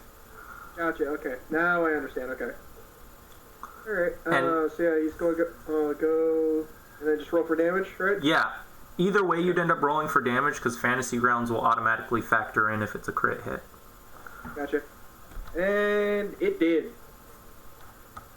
Very ceremonious of you. Yeah, the tentacles just completely slam down into it, flattening it out on the ground, basically. And that's all Slugless has got.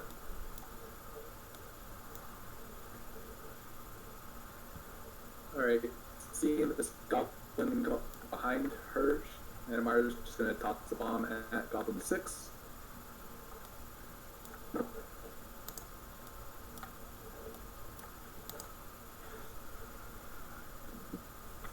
I love the chaos that is this fight. Like, there isn't a single person in the party right now that knows everything that's going on. Nope. A wizard knows all. A wizard likes to think everyone thinks they know. Exactly. Okay, A should be. true wizard would know that he knows he doesn't know everything. Ooh, okay. Got me. You got me. Checkmate. I know it doesn't matter because it's dying, but for some reason that didn't add in the point blank shot damage, but I'll figure that out later. Just add it in your modifier until you figure it out in a macro. It's probably because your point blank is set up for attack and not damage. Okay. Oh no, I have attack and damage on it. This was the thing we worked on last week around. But anyways, I'll play around with it. I can figure it out. Oh, you know, here's why. Because you have it set up for the roll. So after it rolls the first one, it's off. Oh, okay. So I'll change it so it's not after the roll, it's after the turn end or something. Yeah. Our gunslinger needs to do that too, I imagine. Yeah, yeah. Depending on the matchup of Shino, I'm just now noticing.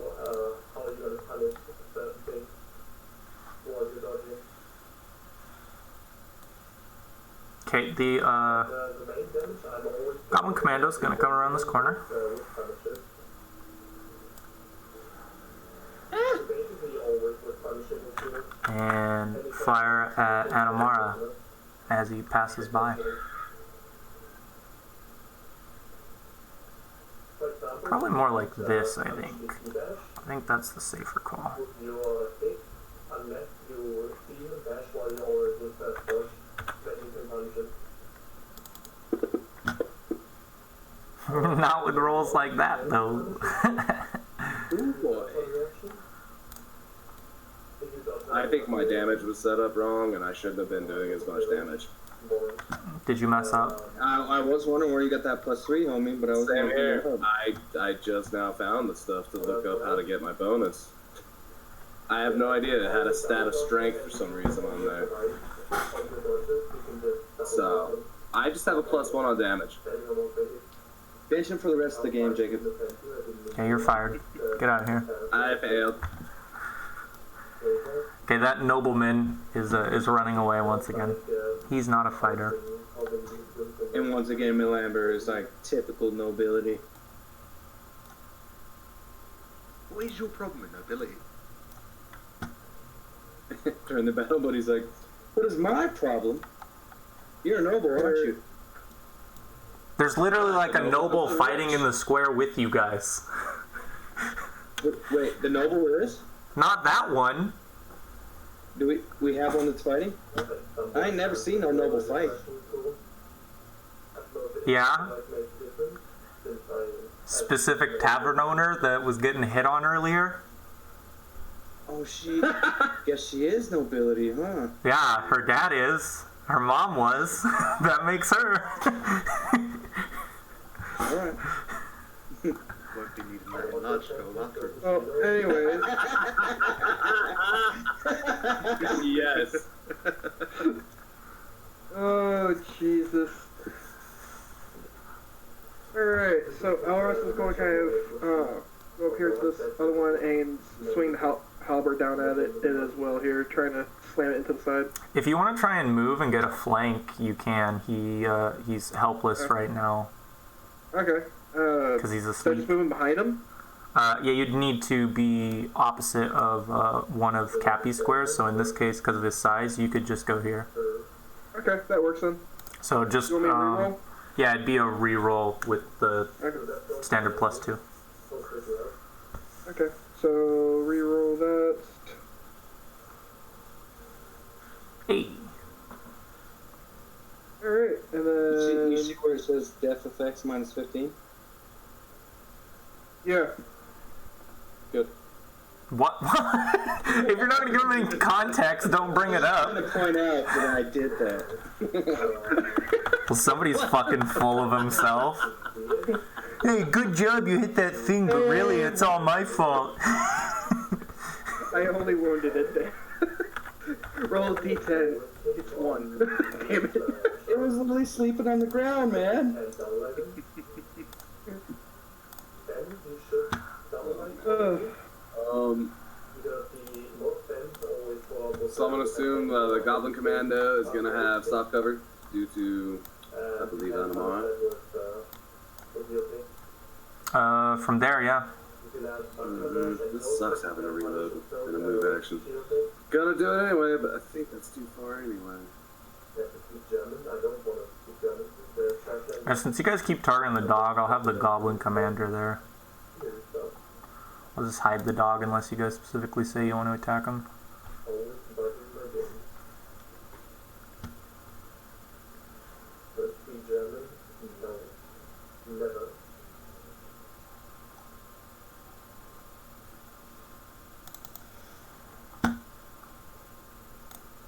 I miss.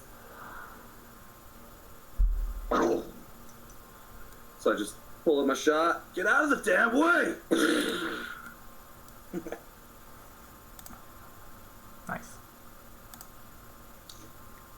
So that's right, though. Like, you got... Do you have rapid reload? I'm Yeah. using a musket, man. I got rapid reload and I'm using alchemical Standard charge. standard action, and the alchemical charge brings it down to a move. Once I'm a level 3, it'll be a fucking free action. Alright. That is rough, but, you know, magic's better than guns. So, Okay. this goblin is asleep, right? Yeah. Or is it woken up? Okay, cool. In that case, Kathy is gonna pick it up by its head, bring it to eye level, and is gonna try to saw its head off with his dagger. I'm doing that. Oh wait, I don't need to roll that, do I? Just an automatic crit. Coup de grace or a full round action? I don't know if you know this, but I get paid to do this, and you're making me look very... I don't think that's... A coup de grace? Okay, there we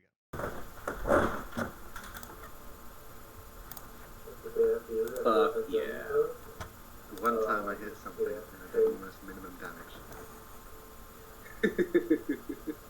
But it's dead. I just don't like It is dead. I don't like it. Many people don't. I miss the hell. Alright, Malamber's kind of muttering to himself, and he's like, alright, got that one to sleep. Oh. Dang it, that's so weird. It was working earlier where I was able to use the arrow directional keys to move my guy, and now it's not. Are you clicked on your character? Think? Oh, I see. Yeah, I totally just clicked on your character and did it. Ah, well, thank you. Is this the goblin that has the dog underneath? Because I know I can Yes. see him. Goblin Commander, if you hover over him. Are you trying to shoot the dog or the goblin? I'm gonna go with the dog. I'm gonna do. You're gonna have to make a. Oh, I guess it automatically does. I'm gonna do power word kill on him. What? I'm just kidding. I pull out a spell. You're gonna make so many jokes about power word kill that if you ever get it, everyone's just gonna laugh at you. Why? Because it's a save or suck spell, or what? Because you've brought it up so many times. Okay. Boy who cried wolf. Oh no, they'll know. There's gonna be magical words and all kinds of cool shit going on. Alright, Sluglet's just going to kind of move up there, get there, and then that's it.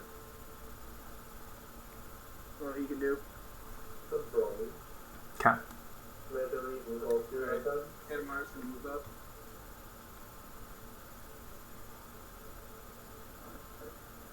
Look at your warden play cards. 20. And she's gonna throw a bomb at the Goblin Commando. Okay. You might not be a monkey. You might not. You got yourself targeted right now. Okay, I'll fix that. Oily. Why have you got this so fast? And then, so, But him on you. yeah, there we go. I think you're missing something called a dodge. shooting into, or it's just throwing into combat? Because Sluggus hasn't attacked yet. Yeah, it's still into combat. Okay, and the -4 into there. But you have a precise shot. You're not firing through Slugless. So it doesn't matter if you're throwing into melee combat. It matters if you're throwing through someone, which you're not. So you don't get the -4. Oh, that's right. Okay. So, alright. Last bomb.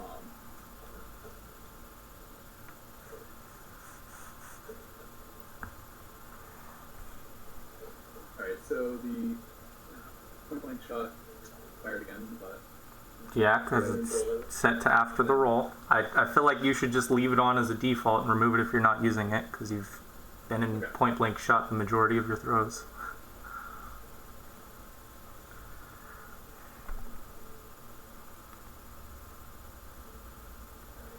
So, 9 damage to that, and now I need to... Target the Goblin Dog and Slugless. Yep, and saves.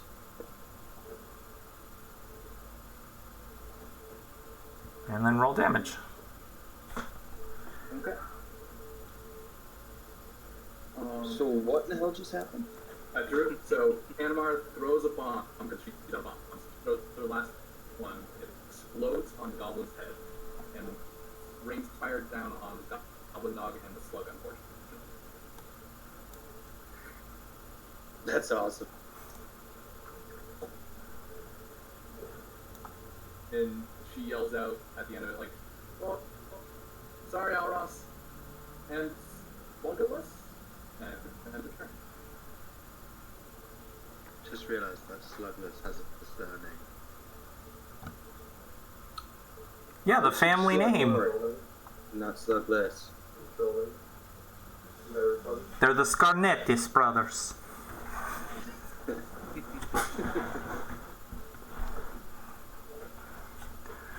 Okay, so Sorry,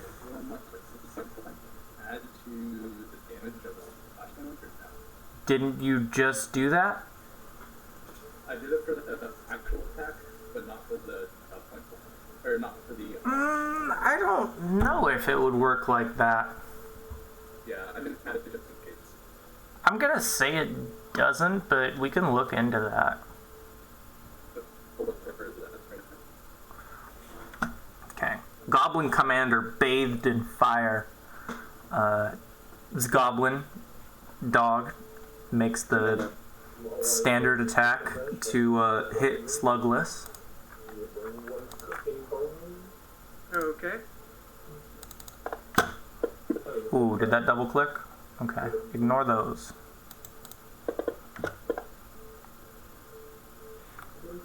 It double clicked and untargeted.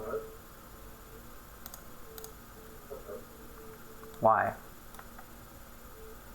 Bottle cap. Okay, has him targeted. Do it right this time, game.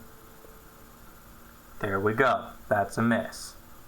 It 5 foot steps back. Goblin Commander dismounts and pulls his weapon out. He's carrying a horse chopper. End of their turn.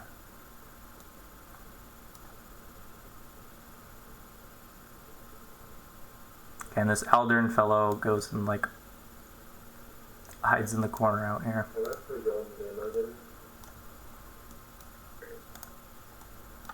Alright, I looked and it does add point blank, but Yeah, it's an easy fix. You just set up point blank so it stays on there, okay? Back up towards Slugless and get right here. That's going to be all you can do for this turn. Okay. Alright. So...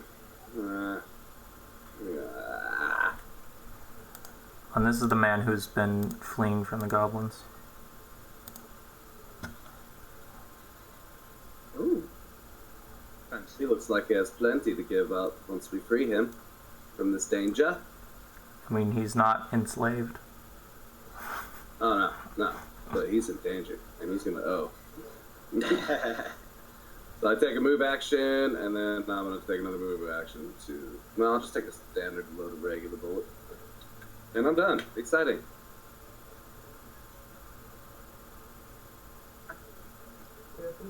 Alright. Keep getting in my fucking way. Not gonna lie, the box seems to weird sometimes on the heavy.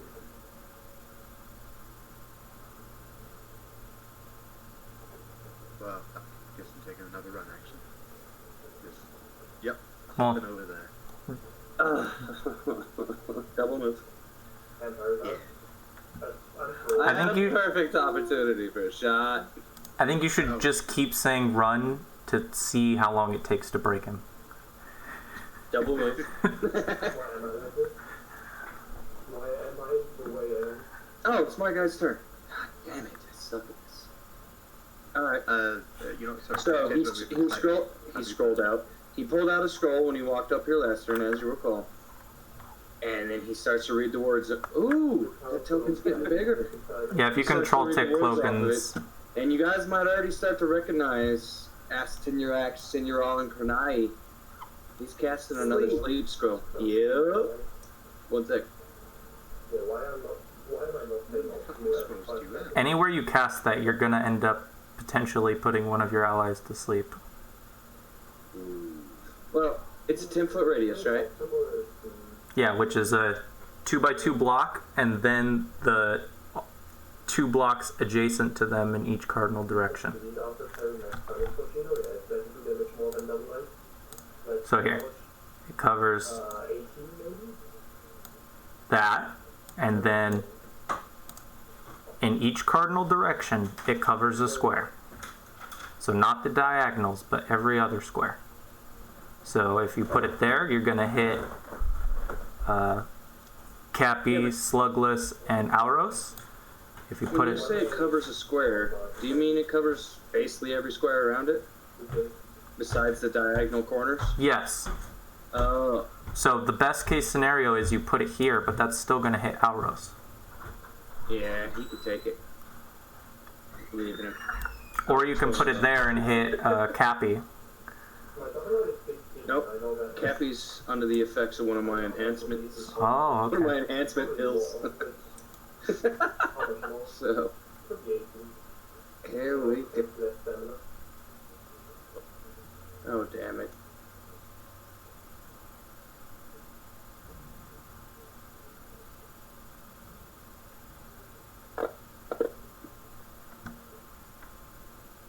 Oh boy. And then you should just be able to apply the effects. Wow. And now Alvarez is sleeping. Whoopsies.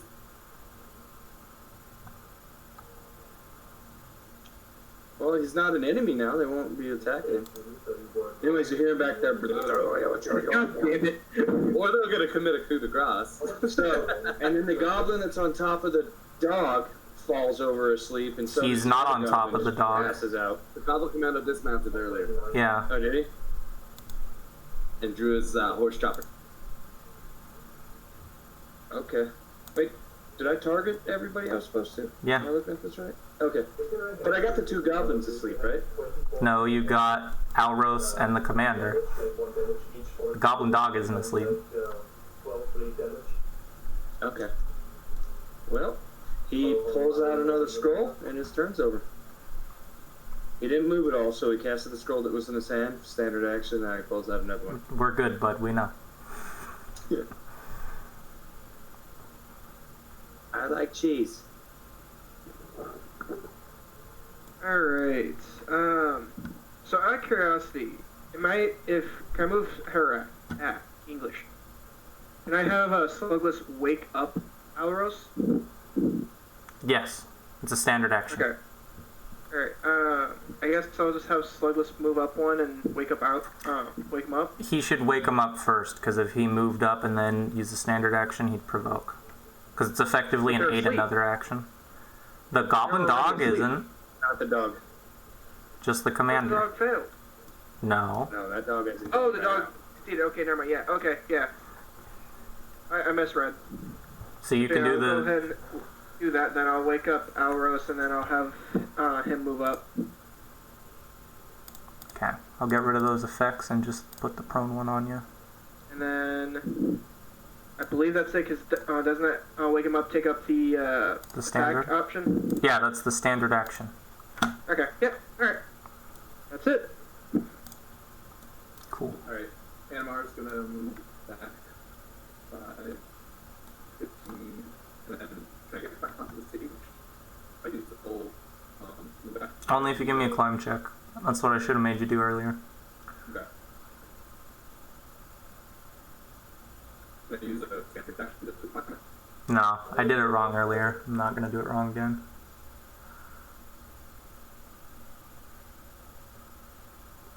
Alright, so... Success! Ha! Alright, so that's 15 feet of movement, and then it's a failed climb check, so that's it for her turn? Yeah. Cool. He's having sleepy time. Goblin Dog, though, sees a thing that wants to kill him, and he's going to try and not get killed, because he is against death.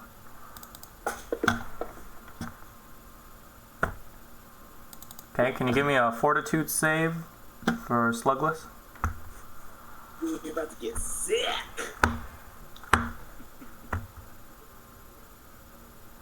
Nothing major. Can a mutant slug thing really get sick anyway? I don't even know if you'd be able to tell. If you have knowledge planes, I can give you more information. We need a fortitude save from Slugless. Matt, do you know where to find that? Unless Matt died.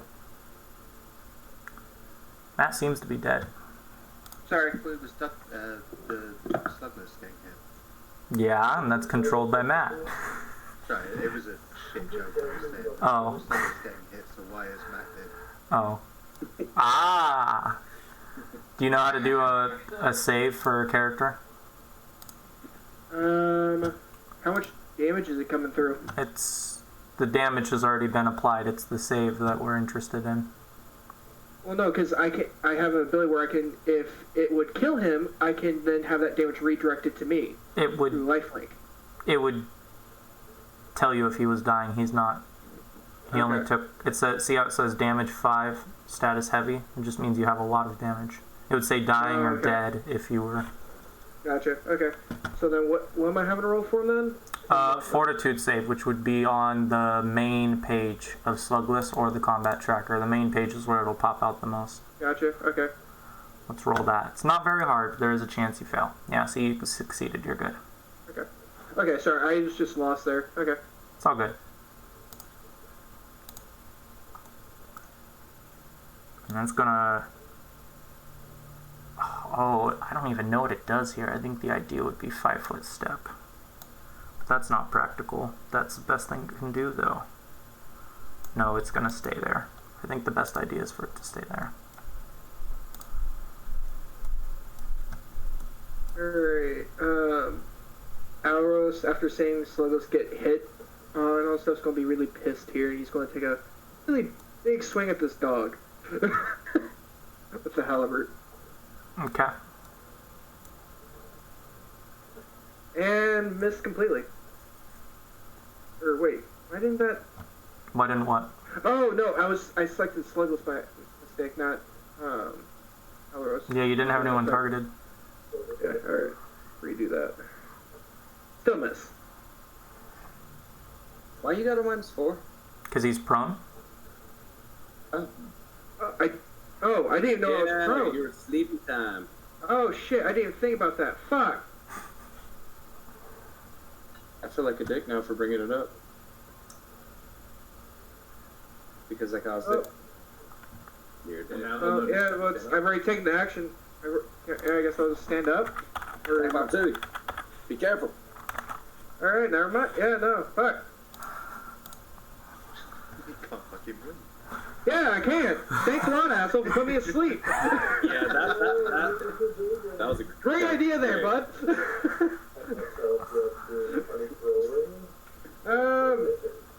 Fuck, and it's a melee, so I have to take the opportunity, otherwise he gets advantage if he swings at me while I'm on the ground, because he's melee. Yeah, I'll go stand up and just take an attack of opportunity. Okay. Doesn't sleep take 2 rounds to cast? Like you spend the entire first round casting it. Use the and then scroll. The effect happens in the... Is it a full round? Uh-oh. Oh, is it a full round, actually? Casting time is 1 round. Okay. So I fucked up. I don't know what to say. Jacob, I'm sorry. Wow. You gotta miss the next like 3 turns, man. I should You're a like. fucking cheat. I cheated. Damn it. I mean, I'm sitting here talking shit when I was doing +3 damage when it should be just +1. And only This has at been 30 getting feet. 3 fucking turns. I didn't. Damn it. I just fucking suck.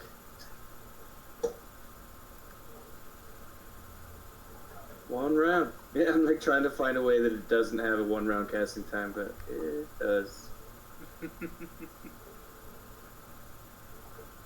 Well, you know. So here are your 2 options, and I'm 100% leaving this up to Matt. What's up? That you're the final arbiter of what's going on here because it fucks with you the most.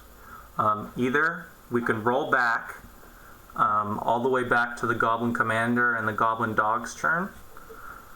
I'm fine just leaving how it sits, or at least, and then going on from now, and I just take the attack standing up. Okay. As I rather not roll back. My alternative to rolling back is we'll just take the negatives off of you and the Goblin Commander, and it's still we're gonna have to roll back because he lost a turn.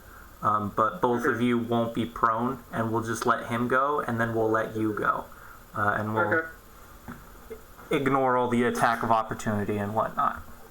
Okay. Okay, then I will take the prone effect off of you. Goblin Dog already did his stuff, so we don't need to worry about that. We'll just roll back to the Goblin Commander, who's gonna fight the big-ass guy in front of him. Does this mean Lambert has already bent his scroll and is casting it for the next turn? Yeah, so on his next turn it'll go off, and he'll redo all that. We're just gonna have the Goblin Commander attack you real quick. For which I had a bunch of people targeted, so ignore that one.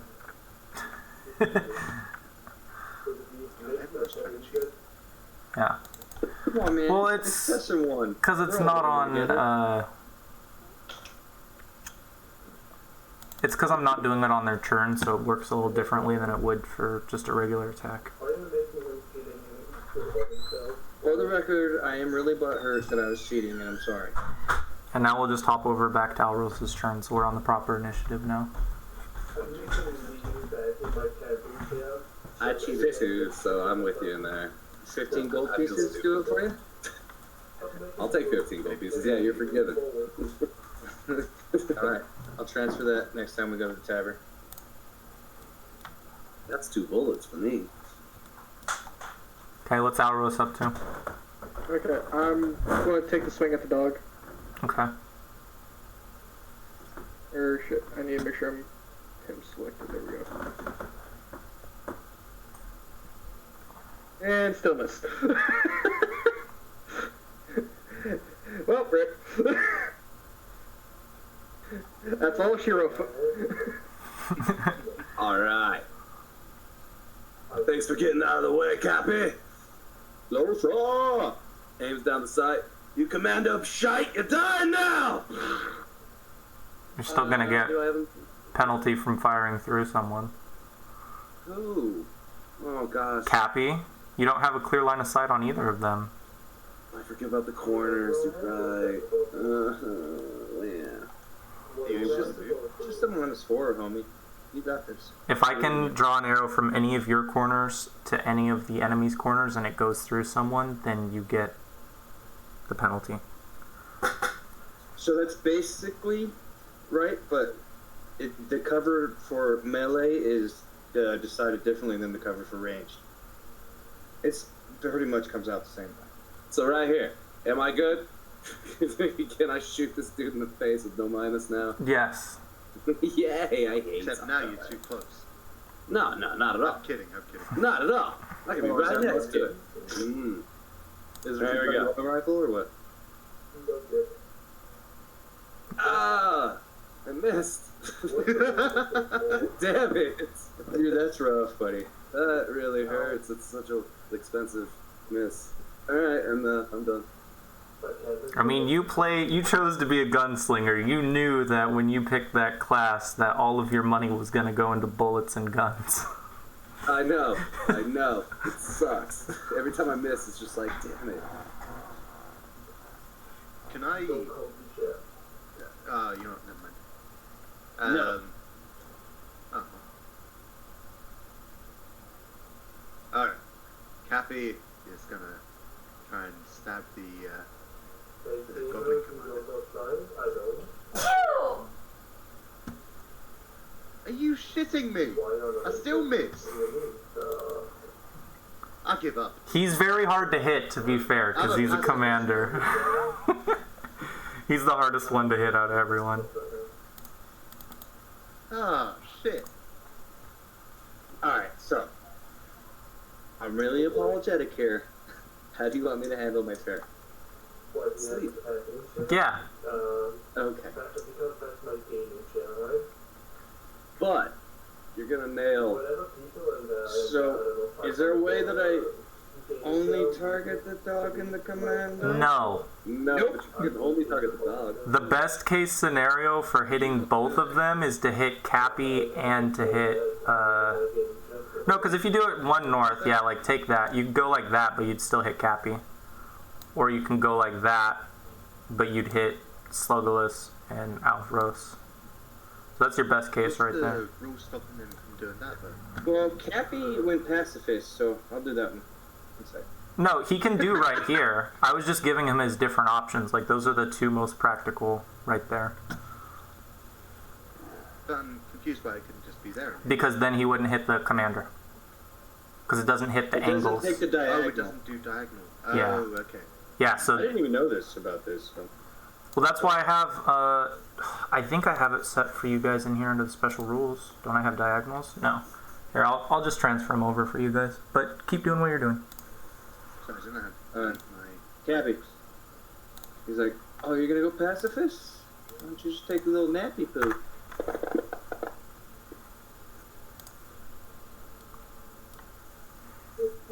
Hell, He didn't go to sleep. That was perfect. That was actually perfect. We're gonna have words after this, Milanda. No hable common talde. Oh, that was like racist in 3 different languages. I know, I was gonna say the same thing. Screwed up pig comment or something? And he pulls out another scroll and he's over. And he's looking at Cappy like, oh shit, why'd I make him so big?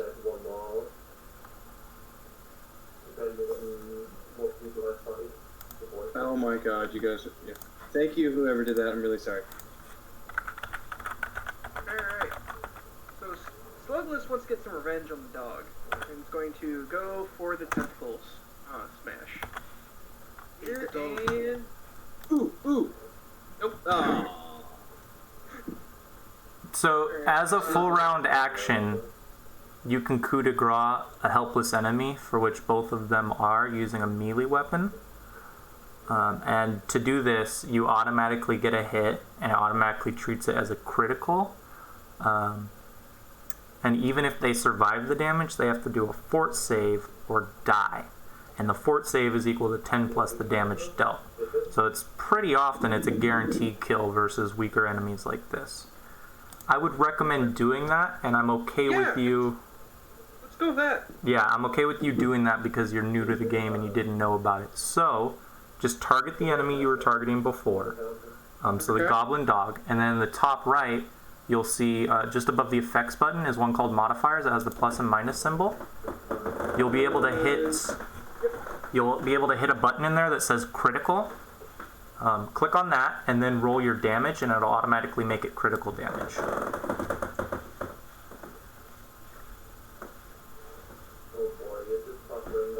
and that's enough to kill the goblin dog.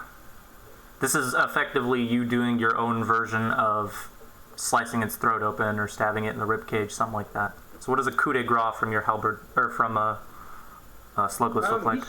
He's just going to grab the dog and rip it in two with the tentacles in sheer anger. You mean it doesn't swallow the dog? Ah, disappointed. I didn't say that. It's just ripping it into smaller pieces so it can eat. Wonderful. Do you eat an entire chicken in one mouthful, or do you take it a leg and a wing at a time? I ate some fucking eldritch slug. No one said he was eldritch. That's a stereotype. Figuring that slug's gonna pull side of it directly at me.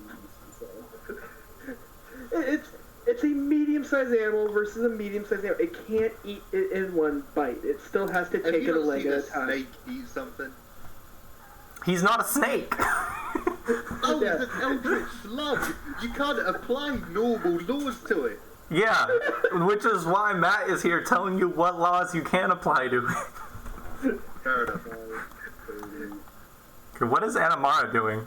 35, 40. She's gonna go talk to the bomb. She's got no weapon. So she's gonna figure out who the hell this guy is. I ran out of ammo, so I'm going to find someone to talk to. Yeah, nothing else. Who are you? And why haven't you run away yet? There's like, just keep in mind that like the battle isn't over yet. Like there's still stuff going on around you guys, so that's probably why. And that's what he says. He's like, there's goblins running amok in the city. I don't know what to do. I'm not some guard like you are. I don't have any kind of... And he just looks down in disappointment. Milamber just finished casting that sleep spell, and someone killed the goblin dog, and he looks back and he's just like, nobility, over his shoulder at you. You probably can't hear what he's saying since he's so far away and you guys are in the middle of combat.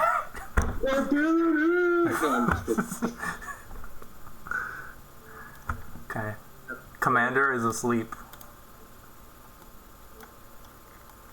Yep. That's a wizard for you. They all asleep. Let's get some coup de grace and move this on. Yeah, so go move ours over, and then can I just do the coup thing again with him? Yeah, so it's a full round action, but you just need to put that modifier for crit damage on.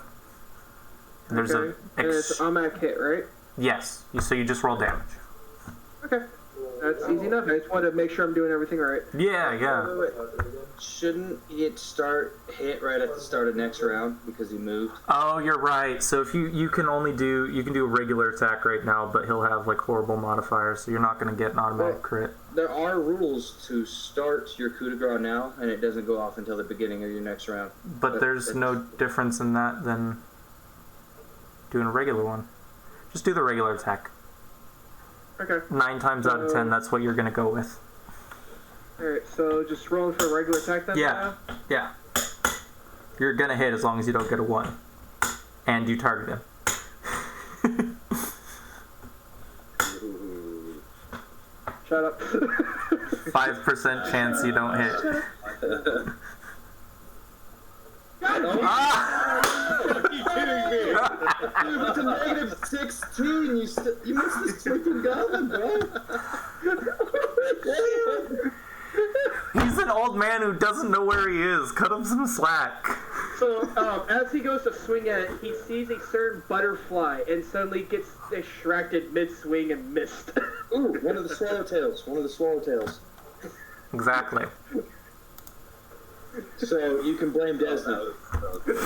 Exactly. Alright, not your fault, it's the gods. As usual. I kind of look over like, the fuck is he doing?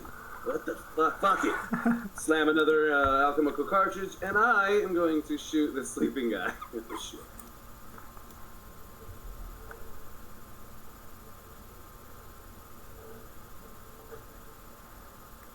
Thank God.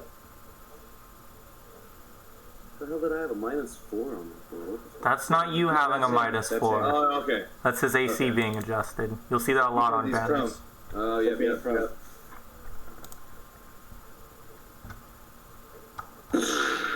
shoot him right in the throat.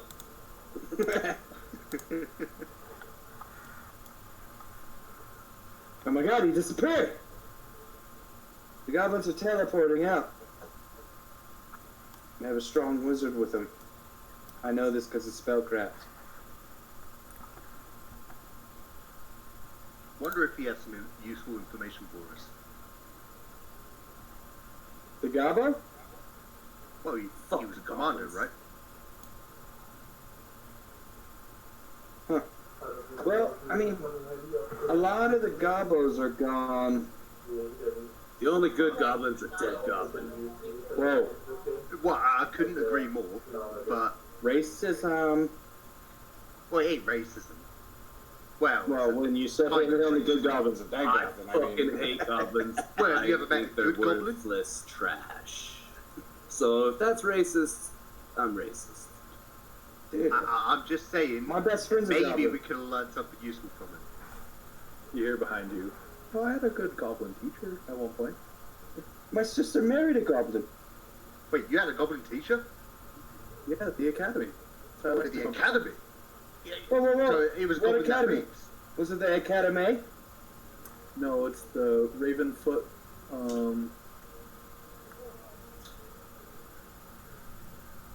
The Ravenfoot Ravenfoot Corner. Ravenfoot Corner. What city? In Magnamar. Oh. Ooh. You're Alros, right? No, I'm Anamara. God damn it, I'm so shitty. Alchemist. Well.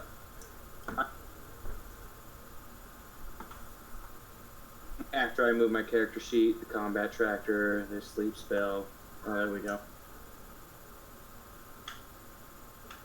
Oh, and then I see the noble. I'm like, oh, you're talking nobility during a fight. Typical. Out of view of nobility. He's like, no? Alright, please tell me, what is your problem with nobility? I hate them Why? because they suck.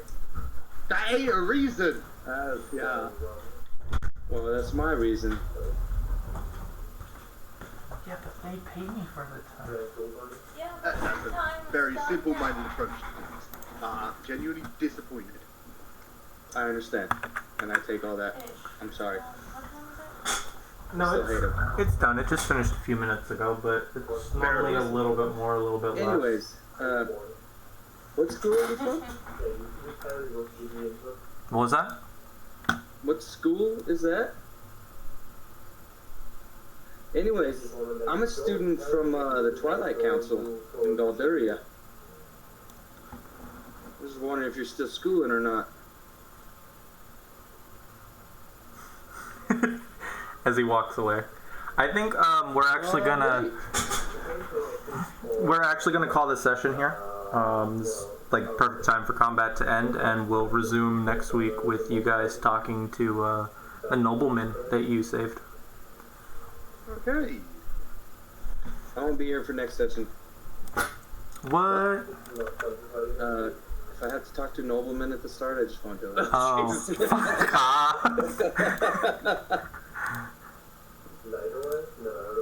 Alright, so before everybody leaves, make sure you /save in the chat. Oh, yeah, thank you. Good call. I do have a favor to ask. This isn't mandatory. It's just a thing I ask everyone to do if they have the time for it. Up on the entrance, the category at the very top of the Discord server, there's a spot I have called post-game questions that for some reason Chase posted in at one point, and I'm going to delete.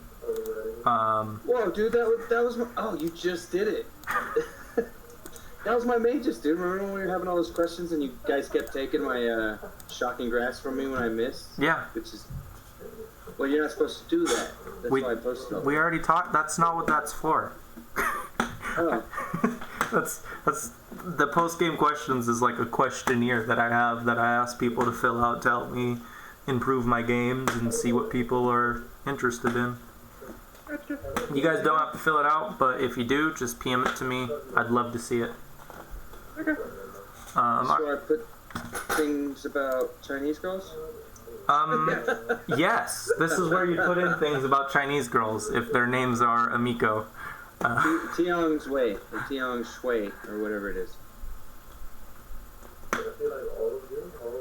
Anyways. Comments, questions, concerns? No, that was fun. Thank you. Yeah, I had plenty of fun today. It was great when we finally learned how the sleep spell works. Oh man, I knew you were gonna bring that up. I'm sorry. I'm really sorry. You're good, man. I'm good shit. To be fair, that combat would have lasted quite a bit longer. We just did that was like a 3 combats in 1 combo just now, so we did amazing. Yeah, no one died. No one did. I was a little surprised, to be honest. I know that might sound We don't have bad. a cleric. Like, we're supposed to. Yeah. We have no healer and just did 3 combats and no one died or went down. Well, to be... We got Father Xanthus. Zavis. Xanthus. Yeah. I thought Anamara was going to be a healer. You have to have certain abilities as an alchemist to hand out those extracts. So we have no heals yet. Yeah. There's that. Can and we also, start off next sesh though? Talking to Aldern and me and dude, I want to talk about our schools. Yes, that's totally doable. I already forgot who I was talking to though. Anamara? Yeah. Anamara can technically heal herself. Until she gets the infusions discovery, she can't heal others, but she can use her Cure Light Wounds on herself. Did you just say her? Yeah, Anamara's a woman. Alright, I was under the assumption this whole time that Anamara was a male. He, has described her as a woman. My bad. Man, it's a sleep spell all over again, bro. Yeah. To be fair, the female in the picture of Anamara does look quite masculine, right? Ooh. No, I would, she's definitely elvish. it leaves the chat. I just got hit with the sarcasm. I honestly don't think she does. I never questioned that it was a... No, it was sarcasm, dude. Oh, okay. I'm a very literal person. Okay? Oh, you like Drax from Guardians of the Galaxy then? No.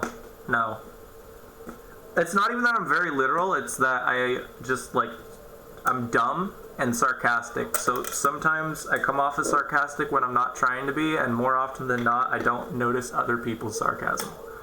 No kidding. I don't want to hear it from you, lady. Well, you